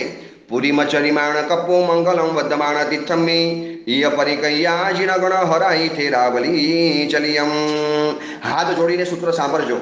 ઓમ નમો હરિહંતાણો નમો સિદ્ધાણો નમો આર્ય નમો ઉજ નમો સવસાવણમ એસો પંચ નમોકારો સવ પાવનલાજ બ્રહ્મય મંગલમ પુરીમચરિમાણ કપો મંગલમ વદમાણ તિથમ્મીય પરિકૈયા જીનગણ હરાઈ થેરાવલી ચલિયમ તેરમ કાળેન તમ સમણેનમ સમણે ભગે માવીરે પંચતુતરે ઉત્તા તમ જતુને ચોઈસવિતા વમ મુકંતિએ અતુતરે ગવા ગપુ સાલીએ અતુતરે જાય અતુતરે મુડી ભવિતા ગારાવણ કાર્ય પવૈયે અતુતરાય મનંતે અનુતરે નિવાય નિરાવણે કશિરે પરિપૂર્ણે કેવલ અનસમણે સમુપર્ણે સાહિતા પરિનિભૂયે ભયવમ. હું તમને કેટલાક સૂત્રો પણ સમજાવીશ, બતાવીશ જે સૂત્રો સાંભળવા જરૂરી છે અને બાકી બધા સૂત્રો એકી સાથે સંવત્સરી મહાપર્વના દિવસે 12 સૂત્રમાં આવી જશે. 12 સૂત્ર કહો કે કલ્પસૂત્ર કહો એક જ છે. 1200 ગાથાનો ગ્રંથ માટે એને 12 સૂત્ર કહેવાય છે અને પહેલું પ્રવચન સાધુઓના આચારનું બતાવ્યું છે માટે એને આચારનું પ્રવચન કહેવાય છે. હવે મેં તમને પહેલાં બતાવ્યું ને કે અમારા આચારો તમારે શેના માટે જાણવાના? કારણ કે તમે અમારા આચારો જાણશો તો તમે અમને આચારો પારવાની અંદરમાં સહાયક બનશો. એટલે હું છે ને ઘણીવાર લોકોને કહું છું કે શ્રાવકોના 4 પ્રકાર હોય છે. કેટલાક શ્રાવકો છે ને અમને જ્યારે મળે ત્યારે કેટલાક પ્રકારના શ્રાવકો છે ને આયુર્વેદિક જેવા હોય, આયુર્વેદિક દવા જેવા. ઇમરજન્સીમાં ક્યારે પણ કામ ના આવે. તમે જોજો એવા શ્રાવકો હોય ને ઇમરજન્સીમાં ક્યારે પણ કામ ના લાગે. કેટલાક શ્રાવકો છે કે હોમિયોપેથિક દવા જેવા, ક્યારે કામ ન લાગે પણ જોડે હોય તો જરા વધુ સારું લાગે. કેટલાક શાવકો છે એલોપથી જેવા, કે એલોપથી દવા લઈએ ને અસર તરત કરે, અસર ઇન્સ્ટન્ટ કરે, પરંતુ એનું છે ને પાછું રિએક્શન બહુ હોય, એટલે આપણને કામ બહુ લાગે. પાછીની કન્ડિશન હોય, મારા ઘરે પગલાં કરવા પડશે, મને તમારે બાસ્કેટ નાખવો પડશે, તમારે મને મંગલિક સંભળાવવું પડશે, તમારે મારે ગુણગાન ગાવા પડશે. આવા છે ને કન્ડિશન સાથે ભગત બનવા તૈયાર થાય. આ છે ને એલોપથી જેવો કહેવાય. અને ચોથા નંબરના કેટલાક શાવકો છે નેચરોપથી જેવા, કે જેની છે ને ભલે અસર ધીરે ધીરે થાય, પરંતુ કોઈ એની સાઈડ ઇફેક્ટ નહીં, કોઈ એની કન્ડિશન નહીં, અને એકદમ ભક્તિ ભરી રીતે કાયમ માટે જીવનમાં સમર્પિત રહે. હવે આમાંથી તમારો નંબર શેની અંદરમાં છે એ તમારે જાતે વિચારી લેવાનું, કારણ કે ચોથા નંબરના શાવકો હશે એને જ આ કલ્પસૂત્રનું વાંચનની અસર થવાની છે. ચલો આપણે કલ્પસૂત્રની વાંચનાની શરૂઆત કરી દીધી. હવે સૌથી પહેલા સૂત્રમાં એ બતાવ્યું કે પરમાત્મા મહાવીર પૂર્વના 10મા દેવલોકમાંથી આયુષ્ય ચવીને 20 સાગરોપમનું આયુષ્ય પરમાત્માના આત્માએ પરિપૂર્ણ કરી ગ્રીષ્મ ઋતુના ચોથા મહિને 8મા પખવાડિયે અષાઢ સુદ છઠ્ઠની મધ્યરાત્રિએ આ જંબુદ્વીપના ભરત ક્ષેત્રના બ્રાહ્મણકુંડ ગામના નગરની અંદરમાં ઋષભદત્ત બ્રાહ્મણની પત્ની દેવાનંદાની કુક્ષીની અંદરમાં પરમાત્મા પૂર્વના ભવની અંદરમાં 82 દિવસનું એક નીચ ગોત્ર કર્મનો બંધ લઈને આવ્યા છીએ. કોઈ પણ તીર્થંકર પરમાત્મા હંમેશા રાજાના કુલમાં જન્મ પામે. આવા બ્રાહ્મણ કુલમાં, ક્ષત્રિય કુલમાં, દરિદ્ર કુલમાં, વણિમ કુલની અંદરમાં આવા જન્મ લેતા નથી, પરંતુ પરમાત્માને ત્યાં આગળ જન્મ લેવો પડ્યો, કારણ કે પૂર્વના ભવની અંદરમાં ભગવાને 82 છેક મરીચીના ભવમાં ભગવાને નીચ ગોત્ર કર્મ બાંધેલું હતું. એની વાત આપણે બપોરના પ્રવચનમાં કરીશું 27ના ભવની અંદરમાં, કે કર્મ બાંધતા પહેલા બહુ વિચાર કરજો. તીર્થંકરના આત્માને પણ છોડતા નથી. અને પરમાત્મા ત્યાં આગળ ચવ્યા. ભગવાન જ્યારે ચવ્યા ત્યારે ભગવાનને મતિ જ્ઞાન, શુદ્ધ જ્ઞાન અને અવધિ જ્ઞાન, આ 3 જ્ઞાન, એટલે ભગવાન જાણતા હતા કે મારું ચવન થઈ રહ્યું છે, હું ચવી રહ્યું છે એ ખબર છે, પણ ચવી ગયો એ ભગવાનને ખબર ન પડી, કારણ કે સમય બહુ ફાસ્ટ ચાલે છે. અને જે સમયની અંદરમાં દેવાનંદાની કુક્ષીમાં ભગવાનનું ચવણ થયું, અને એ સમયમાં એ રાતની અંદરમાં દેવાનંદા બ્રાહ્મણીને 14 પ્રકારના સ્વપ્નના દર્શન થયા. અને જેવા સ્વપ્ન દર્શન થયા ને, હવે કોઈ જિંદગીમાં નહીં જોયેલા આવા 14 મહાસ્વપ્નો, પહેલે ગજબર દીઠો, બીજે ઋષભ પૈઠો, ત્રીજે કેસરી સિંહ, આ બધા છે ને ફૂલની માલા, આ બધા સ્વપ્નો જોઈને રાજીની રેડ બની ગઈ દેવાનંદા બ્રાહ્મણી. હવે તમે જોજો, મેં તમને બતાવ્યું હતું કે આ છે ને કલ્પસૂત્ર એટલે પ્રીતિશાસ્ત્ર છે. પતિ પત્નીના સંબંધો કેટલા મધુર હશે, કે પત્નીને પોતાના જીવનમાં કોઈ પણ નવી ચીજ જોઈએ એટલે સૌથી પહેલા પોતાના પતિને બતાવવાનું મન થાય. સિદ્ધિ ભાગી શયન કક્ષ જુદો હતો અને સિદ્ધિ ભાગી. અને તમને વચમાં એક જનરલ નોલેજ બતાવી દઉં કે પરમાત્માનું ચેવન ભલે બપોરે થાય, પરંતુ કોઈ પણ તીર્થંકરની માતાને સ્વપ્ન તો હંમેશા મધ્યરાત્રિએ જ આવે. આ કાયમી નિયમ છે. ઘણીવાર ચેવન બપોરે પણ થાય, ચેવન સવારે પણ થાય, પરંતુ પરમાત્માની માતાને સ્વપ્ન તો રાત્રિ સમયની અંદરમાં આવે. ઋષભદત્તનો શયન કક્ષ જુદો હતો, દેવાનંદા બ્રાહ્મણીનો શયન કક્ષ જુદો હતો, અને સિદ્ધિ પોતાના પતિની પાસે ગઈ અને જૈન વિજયને બધા રીતના બહુ પ્રેમથી ઉતાર્યા અને કહે છે કે મેં આવા 14 મહાપ્રકારના સપના જોયા. અને છે ને ઋષભદત્ત બ્રાહ્મણ પણ તમે જો રાતના મધુરી નિંદરમાં છે, મધ્ય રાત્રિનો સમય છે, અને એટલી બધી ખુશી છે ને કે દેવાનંદાથી રહેવાયું નહીં, અને પોતાના પતિને જઈને કહે છે કે મેં આવા 14 સપના જોયા. આ 14 સપનાનું વર્ણન શું હશે, ફળ શું રહેલું હશે? તમને ખબર છે એ વખતે છે ને કદાચ ऋषभदत्त, આજે તો પ્રીતિશાસ્ત્ર છે, રાતના કહી શકતો હતો. હવે શું ઉતાવળ હતી? શું सपना तारे सपना में धाड़ मारी है, मेरी नींद बिगाड़ती है? अरे सुबह भी ये बात बता सकती है, कौन सी बड़ी बात है? कहीं समझते नहीं हो, दिन भर में काम करते थक के चूर हो जाते हो और नींद बिगाड़ते हो, ऐसे की जैसे रहे। हाँ हाँ, कब तुम्हारे में अक्कल आएगी? आवू कदाच ऋषभदत्त ब्राह्मण कही सकता था, परंतु नहीं। कल्पसूत्रकार कहे છે કે સંસારમાં જીવો છો કે પ્રીતિ શાસ્ત્રને અપનાવો, પરસ્પર પ્રેમના સંબંધો ઊભા કરો. કે પત્ની રાતના 12 વાગે મને કહેવા માટે આવે છે, એનો મતલબ કે એને છે ને મારી ઉપર કેટલો બધો પ્રેમ છે કે પહેલા સમાચાર મને આપવા છે, પહેલી વધામણી મને આપી છે, એના જીવનની અત્યંત ખુશીના સમાચાર મને આપે છે. તમને ખબર છે સાંભળતી વખતે એના જે વર્ણન કર્યા છે, ઓહો તમે આવા સપના જોયા, વાહ ધન્યવાદ, અનુમોદના, વાહ કાબેલ, ધન્યવાદ, આ છે ને બોલતા ગયા અને દેવાનંદાનો હોસલો વધારતા ગયા. હવે આનું ફળ શું રહેલું હશે? હવે આમ પણ પોતે બ્રાહ્મણ હતા, એટલે છે ને બ્રાહ્મણે પોતાની રીતે અર્થ કર્યો કે ભાઈ આ તારો જે દીકરો જે જન્મ લેશે ને એ 32 લક્ષણોથી યુક્ત તારો દીકરાનો જન્મ થવાનો છે. હે દેવાનું પ્રિય, તે ઘણા કલ્યાણકારી સપના જોયા છે. હે દેવાનું પ્રિય, અજ સૈનિસી સુત જાગરમાના ઓહિરમાણી ઓહિરમાણી ઈમે ઈયારુએ ઉરારે જાવ સસરીએ 14 મહાસુમેણે પાસી દાતમ પડી બુદ્ધા. તે આ 14 સપના જોયા છે ને કલ્યાણકારી છે, શ્રેષ્ઠ છે. આપણો દીકરો અર્થને કરનારો છે, અર્થકારી લેવાનું પિયા, ભોગકારી લેવાનું પિયા, અને છે ને કલ્યાણકારી લેવાનું પિયા, આવા શબ્દોનું વર્ધન કરતા કરતા કરતા અને કહે છે કે આવા આપણો જે દીકરો આવશે એ 32 લક્ષણને ધારણ કરનારો આવશે. તારી દેવાનંદા પૂછે કે 32 લક્ષણ કોને કહેવાય? અને એ વખતે ઋષભદત્ત બ્રાહ્મણ પોતાના જ્ઞાનના અનુસારે 32 લક્ષણનું વિવેચન કરે છે. અને વિનય વિજયજી પાસે પણ જે વિવેચન કર્યું છે એ તમને બતાવું છું. છે આ બધું શિક્ષણ જૂના સમયની અંદરમાં ગુરુકુલમાં બાળકોને આપવામાં આવતું હતું. હવે આજના સ્કૂલના બાળકોને પૂછવાની અંદરમાં જાઓ એટલે ફૂલના નામ પણ નહીં આવડે. એટલે મેં તો છે ને ઘણીવાર એવું જોયું છે કે મોટી મોટી ઇન્ટરનેશનલ સ્કૂલની અંદરમાં ભણનારા દીકરાને કુદરતના ફૂલ, કુદરતના ફળ, કુદરતનું ઝાડ કયું ઝાડ કહેવાય એ ખબર નથી. તમને ખબર છે કોઈ પણ તમે છે ને યુનિવર્સિટીમાં ભણ્યા દીકરાને કહી દો, હું તમને 100% ગેરંટી સાથે કહું છું, એ છે ને વડનું ઝાડ અને પીપળાનું ઝાડ એટલે બનિયન ટ્રી અને પીપલ ટ્રી આમાં છે ને ભેદ પારખીને કે બંનેના પાંદડા સરખા છે, પરંતુ આગળ અણીવાળો ભાગ નીકળ્યો હોય આ પીપળાનું ઝાડ કહેવાય. અને વડના ઝાડની અંદરમાં આગળ છે ને આગળનો અણીયાળો ભાગ નીકળ્યો ન હોય. આવા છે ને ગામડાના છોકરાઓને બધી ખબર પડે કઈ ઋતુમાં કયા ફૂલ ઉગે. અરે અમે છે ને વર્ષો પહેલા વિહાર કરતા કરતા ઈડરમાં ગયા હતા અને ઈડરમાં વિહાર અને ગામની બહાર છે ને થોડો વરસાદ શરૂ થયો એટલે સ્કૂલના ગેટ પાસે ઊભા હતા. ત્યાં બાજુમાં એક ગામડીનો નાનો છોકરો ઉભેલો હતો અને એને જોયું કે છે ને ચકલી છે ને પાણીની અંદરમાં સ્નાન કરતી હતી, ધોરમાં ખાબોચિયામાં સ્નાન કરતી હતી. મહારાજ પાછા જાઓ, વરસાદ ધોધમાર પડવાનો છે. અમે કે ભાઈ તું ભવિષ્યવાણ તો છે, તું ભવિષ્યવાણ કરે છે તો અમને વિહાર મહારાજજી સાચું કહું છું ને અમારામાં રિવાજ છે કે ધોરા એટલે કાદવવાળા પાણીમાં ચકલી નાય તો વરસાદ ધોધમાર આવે. અને એનું કેવું માનીને અમે જ્યારે પાછા ગયા, તમે નહીં માનો એ રાતની અંદરમાં ઈડરના અને વિસનગરમાં ચોમાસું મરું હતું ત્યાંની આ વાત છે. એક જ રાતની અંદરમાં 18 ઇંચ વરસાદ તૂટી ગયો. આ શું થયું? તો છે ને સામાન્ય જનરલ નોલેજ આજના બાળકોની પાસે છે જ નહીં. જ્યારે સ્કૂલની અંદરમાં આવું શિક્ષણ શીખવાડે, લક્ષણશાસ્ત્ર, અશ્વશાસ્ત્ર, મનુષ્યોના શાસ્ત્ર આ શીખ્યા હશો તો આવતીકાલે સંબંધ ક્યાં બાંધવા એ તમને ખબર પડે છે. ચલો થોડું ઘણું તમને છે ને બતાવી દઉં છું લક્ષણશાસ્ત્ર કોને કહેવાય છે. અહીંયા વિનય વિજયજી મારા સાહેબે દેવાનંદા બ્રાહ્મણ, ઋષભદત્ત બ્રાહ્મણ દેવાનંદા બ્રાહ્મણીજીને માતાના પ્રભુજી પેટમાં પધાર્યા છે એના કારણે જે સપનાનું જે વર્ણન કરે છે એના કારણે કેવો દીકરો આવશે એની વાત બતાવું છું. હું તમને ઇતિહાસની થોડી ઘણી વાત બતાવી દઉં કે લક્ષણ શાસ્ત્રથી છે ને શું ચમત્કારો થઈ શકે છે. વસ્તુપાલ તેજપાલની માતા હતી અને મહાત્માજી વિહાર કરતા કરતા વસ્તુપાલ તેજપાલનું ગામ છે માંગરોલ, પ્રાય કરીને લગભગ માંગરોલ છે. અને માંગરોલની અંદરમાં વસ્તુપાલ તેજપાલ ત્યાં આગળ રહેતા હતા અને ચોમાસું કરવા માટે એક મહાત્મા પધાર્યા હતા. અને છે ને પ્રવચનની અંદર વસ્તુપાલ તેજપાલની માતા સૌથી આગળ બેસતી હતી પ્રવચનમાં. અને મહાત્માની નજર છે ને વારંવાર જ્યારે એ છોકરી ઉપર પડ્યા કરે એટલે છે ને વ્યાખ્યાન પત્યા પછી એક સાવક આવ્યા, મહારાજજી આપ તો સાધુ છો, હું જાણું છું કે આપ 5 માવતધારી છો, આપનો કોઈ ખરાબ ભાવ નથી, પરંતુ ખાલી સાહેબ જાણી શકું કે આજે પ્રવચનમાં આપની એક નજર વારંવાર સ્ત્રી ઉપર કેમ જતી હતી, પેલી આગળ બેઠેલી છોકરી ઉપર?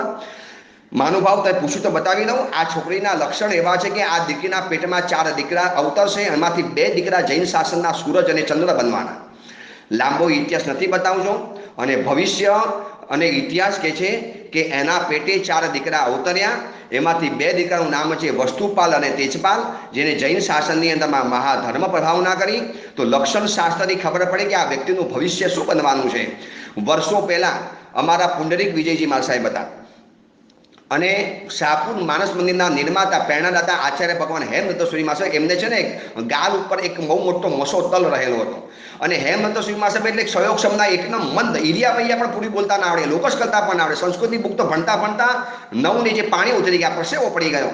અને પુંડિક વિજય માસા કે હેમદત્તને યાદ રાખજે, તું બહુ મોટો છે ને પ્રભાવક બનીશ, તું બહુ મોટો આચાર્ય અને છે ને પ્રવચનકાર બનીશ, તારા પ્રવચનમાં હજારો લોકો આવવાના, તું ઘણા મોટા કાર્યો કરી બતાવીશ. અને છે ને હેમદત્ત અને એ વખતે મુનિ રહેલા હેમદત્ત માસા રડે કે મહારાજજી મારી મસ્કરી કેમ કરો, બધા તો મારી મસ્કરી કરે, આ પણ મારી મજાક ઉડાડો છો.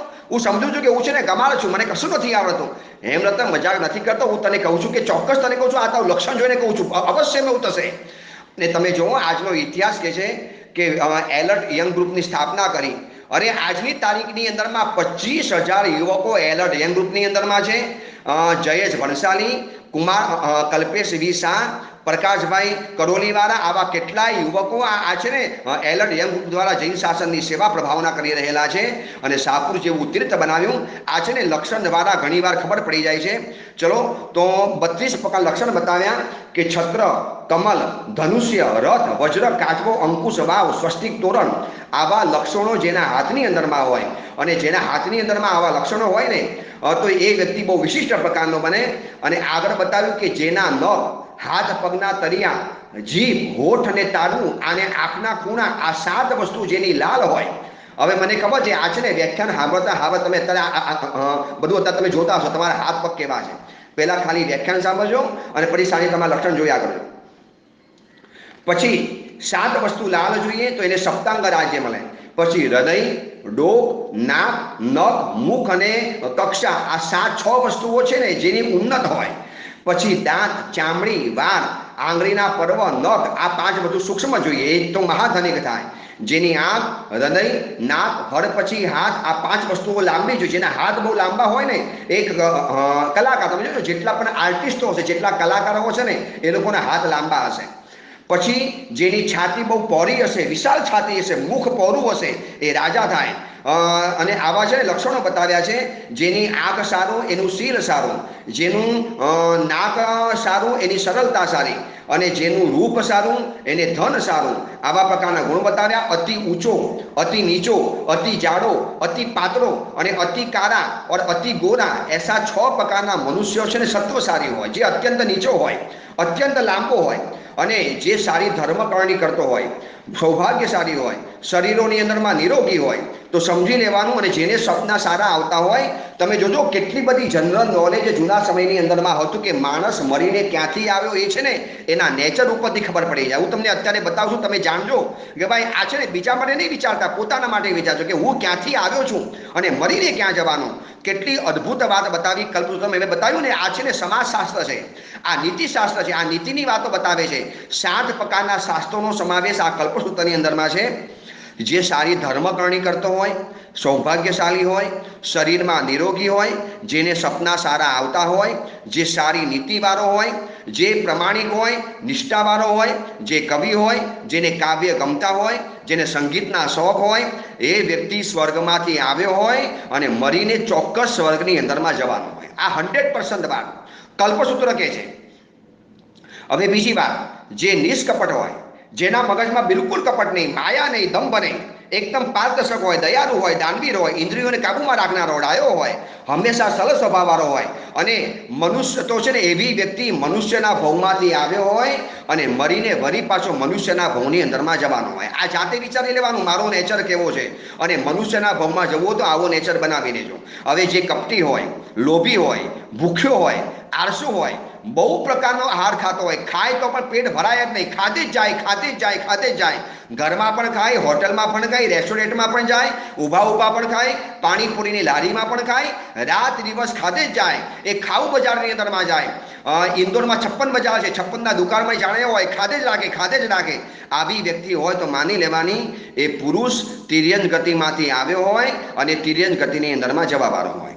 જેને તીવ્ર રાગ હોય, સ્વજન ઉપર દ્વેષ કરનારો હોય, ખરાબ ભાષાને બોલનારો હોય, મૂર્ખાઓનો સંગ કરનારો હોય તો એવી વ્યક્તિ નરકમાંથી આવ્યો હોય અને નરકની અંદરમાં જવાનો હોય. વિચારી લેજો. આ કલ્પસૂત્ર કહે છે કે જો આપણો આવો નેચર હોય તો આપણે વિચારી લેવાનું. હવે છે ને હાથની વાત બતાવે છે કે હાથની અંદરમાં કેવી કેવી રેખાઓ હોય. જે હાથની અંદરમાં બિલકુલ રેખા ન હોય, જેને પામેશ્રી કહેવાય છે આજની ભાષામાં, હાથમાં બિલકુલ રેખા ન હોય અથવા તો ઘણી રેખા હોય, એનું આયુષ્ય અલ્પ છે, નિર્ધન છે અને દુઃખી છે. જે પુરુષોની અનામિકા આંગળી એટલે સૌથી છેલ્લી આંગળી, જેને આપણે ટચલી આંગળી, છેલ્લી આંગળી કહીએ છીએ, આ છેલ્લી આંગળી પૂજા કરવાની જે આંગળી છે અનામિકા આંગળી, એના જે ત્રીજો વેઢો છે એની ઉપર જો ટચ કરતી હોય, ત્રીજા વેઢાની ઉપર પહોંચતી હોય તો માની લેવાનું કે એ પુરુષ ધનની વૃદ્ધિ કરનારો હોય, મોસાર પક્ષવાળો હોય. અને હજી આગળ બતાવ્યું કે જેના પગની અંગૂઠા પછીની પહેલી આંગળી જે અંગૂઠાથી લાંબી હોય, અંગૂઠાથી પણ બહાર નીકળતી હોય તો છે ને એ માનો રાજા જેવો બને, પૂજનીય બને. તમે છે ને એકવાર પૂજ્યપાલ રત્નસુંદર શ્રીમાનના તમે ચરણ કમલ જોજો, એમના પગ જોજો, એમની પગની આંગળીઓ એટલી બધી લક્ષણવંતી છે. એમના હાથની તમે આંગળીઓ જોજો, ક્યારેક પ્રવચનમાં તમે જોજો હાથની આંગળી છે ને જાણે કે છે ને અણિયારી અને લાંબી નીકળી છે. હેમંત શ્રીમાનની હાથની આંગળીઓ એકદમ અણિયારી હતી. જો આજે જૈન શાસનના રાજા છે, જૈન શાસનના આચાર્ય છે અને કરોડોની જનતાને આજે ધર્મ દેશના આપે છે. આ લક્ષણો પણ છે ને જીવનમાં બહુ કામ લાગે છે. લક્ષણશાસ્ત્ર એટલા માટે ભણાવતા હતા પૂર્વના કાળમાં. લગ્ન ક્યાં કરવાના, બિઝનેસ કોઈ સાથે કરવાનો છે ને, પૈસા પણ એવા વ્યક્તિને આપવાના લક્ષણવાળો હોય. બાકી તમારા પૈસા દબાવીને બેસી જાય અને જિંદગીમાં તમને હેરાન કરી નાખે. મણિબંધમાંથી પિતાની રેખા નીકળે છે અને આયુષ્ય રેખા આગળ વધતી વધતી વધતી વચમાં કપાતી ન હોય તો આયુષ્ય પૂર્ણ હોય, અને આયુષ્ય રેખા કપાતી હોય તો માનવું પડે કે એનું આયુષ્ય ઓછું છે। આયુષ્ય રેખા जितनी आंगुलियों ने ओरंगे, जितनी अंगुलियों को क्रॉस करेगी उतना 25-25 साल का आयुष्य गिन लेना। હવે આ બધું છે તમે અત્યારે જો બેઠે બેઠા જોતા નહીં, ખાલી સાંભળી લેજો। જેના અંગૂઠાના મધ્ય ભાગમાં જવું હોય તો એને વિદ્યા, ખ્યાતિ અને સમૃદ્ધિ મળે છે। એમાં જો જમણા અંગૂઠાની અંદરમાં જવું હોય તો એનો જન્મ શુક્લ પક્ષમાં થયો જાણવાનો। જેની આંખો લાલ રહેતી હોય એ સૌભાગ્યશાળી હોય, જેની આંખો હંમેશા પીળી રહેતી હોય ધન એને ત્યજે નહીં, જેના હાથ હંમેશા લાંબા હોય, હાથ જો લાંબા જોવા હોય તો છે ને એમ કહેવાતું હતું કે પંદ્યાશ્રી ભદ્રંકર વિજયમાં છે મહાસાધક, મહાયોગી, જાણે કે હિમાલયનો યોગી, જાણે કે આ ભરત ક્ષેત્રમાં ધરતી ઉપર આવી ગયો એવા મહાયોગી હતા। એમના હાથ છે ને આમ છે ને આજાન બાહુ કહેવાતા હતા, લાંબા હાથ હતા। એને ઠપુરાઈ મળે, મોટાઈ મળે, અને અતિ સ્નિગ્ધ આંખો જેની સ્નિગ્ધ હોય એ સૌભાગ્યશાળી બને। જેના દાંત સ્નિગ્ધ હોય એને ઉત્તમ ભોજન મળે। જેના શરીર સ્નિગ્ધ હોય, જેના શરીરમાંથી સહજ ચિકાસ નીકળતી હોય એ સુખી હોય। જેના પગ સ્નિગ્ધ હોય એના વાળ સારા, એ વ્યક્તિને વાહન વગેરે મળે। જેના વાળ છે ને સ્નિગ્ધ, તો જો ઘણાના છે ને વાળને અડો જાણે કે વાયર લાગે, વાયર જાણે કે વાયરને અડો છો, અને ઘણાના વાળને અડો જાણે કે કોમલ ફૂલ જેવા કોમલ રહેલા હોય તો આ વ્યક્તિનું સૌભાગ્ય સારું હોય। આવા બધા લક્ષણ શાસ્ત્રો છે ને વર્ણન કરતા ગયા। અને જે લોકો આ શાસ્ત્ર સાંભળે છે અને જે લોકો પોતાના છે ને શરીરના લક્ષણો જોવે છે એ લોકોને મારે એક જ વાત કહેવાની કે હાથોं की लकीरों भी कितनी अजीब होती है, हाथों की लकीरें भी कितनी अजीब होती है, हाथ के अंदर है पर काबू से बाहर है। बीजी बात, हाथों की लकीरों पे कभी भरोसा मत करना, तकदीर तो उनकी भी होती है जिनके हाथ नहीं होते। खबर है आज છે ને ઘણા કપાયેલા હાથવાળી વ્યક્તિઓ, ગઈકાલે પેપરમાં પહેલા પાને ફોટો આવ્યો હતો કે 2 હાથ વગરની એક છોકરી પેન્ટિંગ દોરે છે અને પોતાના પેન્ટિંગો લાખો રૂપિયામાં વેચે છે અને પોતાનું જીવનનું ગુજરાન ચલાવે છે।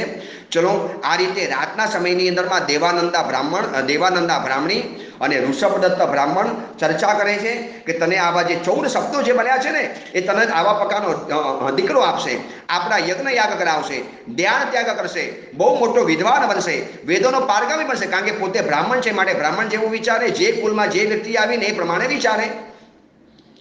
અને આમ કરતા કરતા કરતા 82 દિવસ પરિપૂર્ણ થયા। દેવાનંદા તો ખુશ થઈ ગઈ, આવો દીકરો મને મળ્યો, 14 શબ્દવાળો દીકરો મળ્યો, આમ રોવાનું ખાલી થઈ ગયું છે। પરંતુ દેવાનંદાને ખબર નથી કે 82 દિવસ પસાર થશે એટલે આ દીકરો તમારા ત્યાંથી લઈ લેવાની અંદરમાં આવશે। અને બરોબર 82 દિવસ પરિપૂર્ણ થયા। 82 દિવસ પૂરા થયા અને ઇન્દ્ર રાજાનું સિંહાસન ચલાયમાન થયું। જોજો આ તીર્થંકર ભગવાનનો પ્રભાવ કેવો છે। જેવું સિંહાસન ચલાયમાન થયું ને, હજારો ભૂકંપો જેના આંચકાને ખમી ખાય એવું સિંહાસન ધ્રુજવા માંડ્યું। ઇન્દ્ર વિચાર કરે, દેવલોકની અંદરમાં છે તોફાન થવા માંડ્યું, શિખરો પડવા માંડ્યા, દેવલોકના પાણી ઉછળવા માંડ્યા, થાંભલાઓ પડવા માંડ્યા, જાણે કે હજાર ભૂકંપના અર્થ કેગ લાગવા માંડ્યા અને આંચકા લાગવા માંડ્યા। અને ઇન્દ્રએ વિચાર કર્યો કે શું થયું છે। અવધિજ્ઞાનો પ્રયોગ કયો છે ને, કઈ વ્યક્તિને મોતને મરવાનું મન થયું છે, રાડ પાડે, ચીસાચીસ કરે। અને એ વખતે બાજુ બેઠેલી ઇન્દ્રાણી કહે છે કે ઉપયોગ તો મૂકો ને, શું થયું છે, કોણ આવો રાક્ષસ પેદા થયો છે। અને જ્યાં મૂક્યો ને, અરે મિચ્છામી માફી માગું છું, સીધો પગમાં પડી ગયો, મુગટ ઉતારી નાખ્યો અને 55 પણિપાત કર્યા। ઇન્દ્રાણી પૂછે કે શું થયું, આટલા નમ્ર કેમ બની ગયા? અરે તીર્થંકરની મેં આશા જ ના કરી, નીચે પરમાત્મા 82 દિવસ દેવાનંદા બ્રાહ્મણીની કુક્ષીની અંદરમાં રહે છે અને રંગરાગમાં મને ખબર ન પડી। તીર્થંકર પરમાત્માનો હંમેશા રાજાના કુલની અંદરમાં આવવા જોઈએ। ચલો હે હૈણેગમી દેવતા, તમે એક કામ કરો, પરમાત્માને ત્યાંથી સંવરણ કરી અને તમે દેવાનંદા બ્રાહ્મણીની કુક્ષીની અંદરમાં લઈ આવો। અને આ બાજુ ઇન્દ્ર મહારાજાએ આદેશ આપ્યો અને દેવાનંદા બ્રાહ્મણીની કુક્ષીમાંથી પરમાત્માને અહીંયા ટ્રાન્સફર કરવાની અંદરમાં આવ્યા। અને પરમાત્માને ટ્રાન્સફર કર્યા પછી અવધિજ્ઞાનનો ઉપયોગ મૂકી અને નમુત્થુણમ સૂત્ર બોલવાની શરૂઆત કરે છે। આ નમુત્થુણમ સૂત્ર એ ભક્તિશાસ્ત્ર છે। નમુત્થુણમ સૂત્ર બોલવાની શરૂઆત કર્યા પછી ઇન્દ્ર મહારાજા હૈણેગમી દેવતાને કહી અને એનું કાર્ય પરિપૂર્ણ કરે છે। અને આ રીતે પ્રથમ પ્રવચન પરિપૂર્ણ થયું। આ પ્રથમ પ્રવચનની અંદરમાં આપણે નીતિશાસ્ત્રની પણ વાતો જોઈ, પ્રીતિશાસ્ત્રની પણ વાતો જોઈ। હવે બીજા પ્રવચનના સ્ટાર્ટિંગની અંદરમાં આવશે સીધું ભક્તિશાસ્ત્ર, સ્તુતિશાસ્ત્ર આવશે કે સ્તુતિ કેવી રીતે કરાય। ભગવાનની સામે જઈએ તો આપણે સ્તુતિ પણ આવડવી જોઈએ। સ્તુતિ કેવી રીતે કરવાની, શું કરવાની એની વાત આપણે બીજા પ્રવચનની અંદરમાં કરીશું।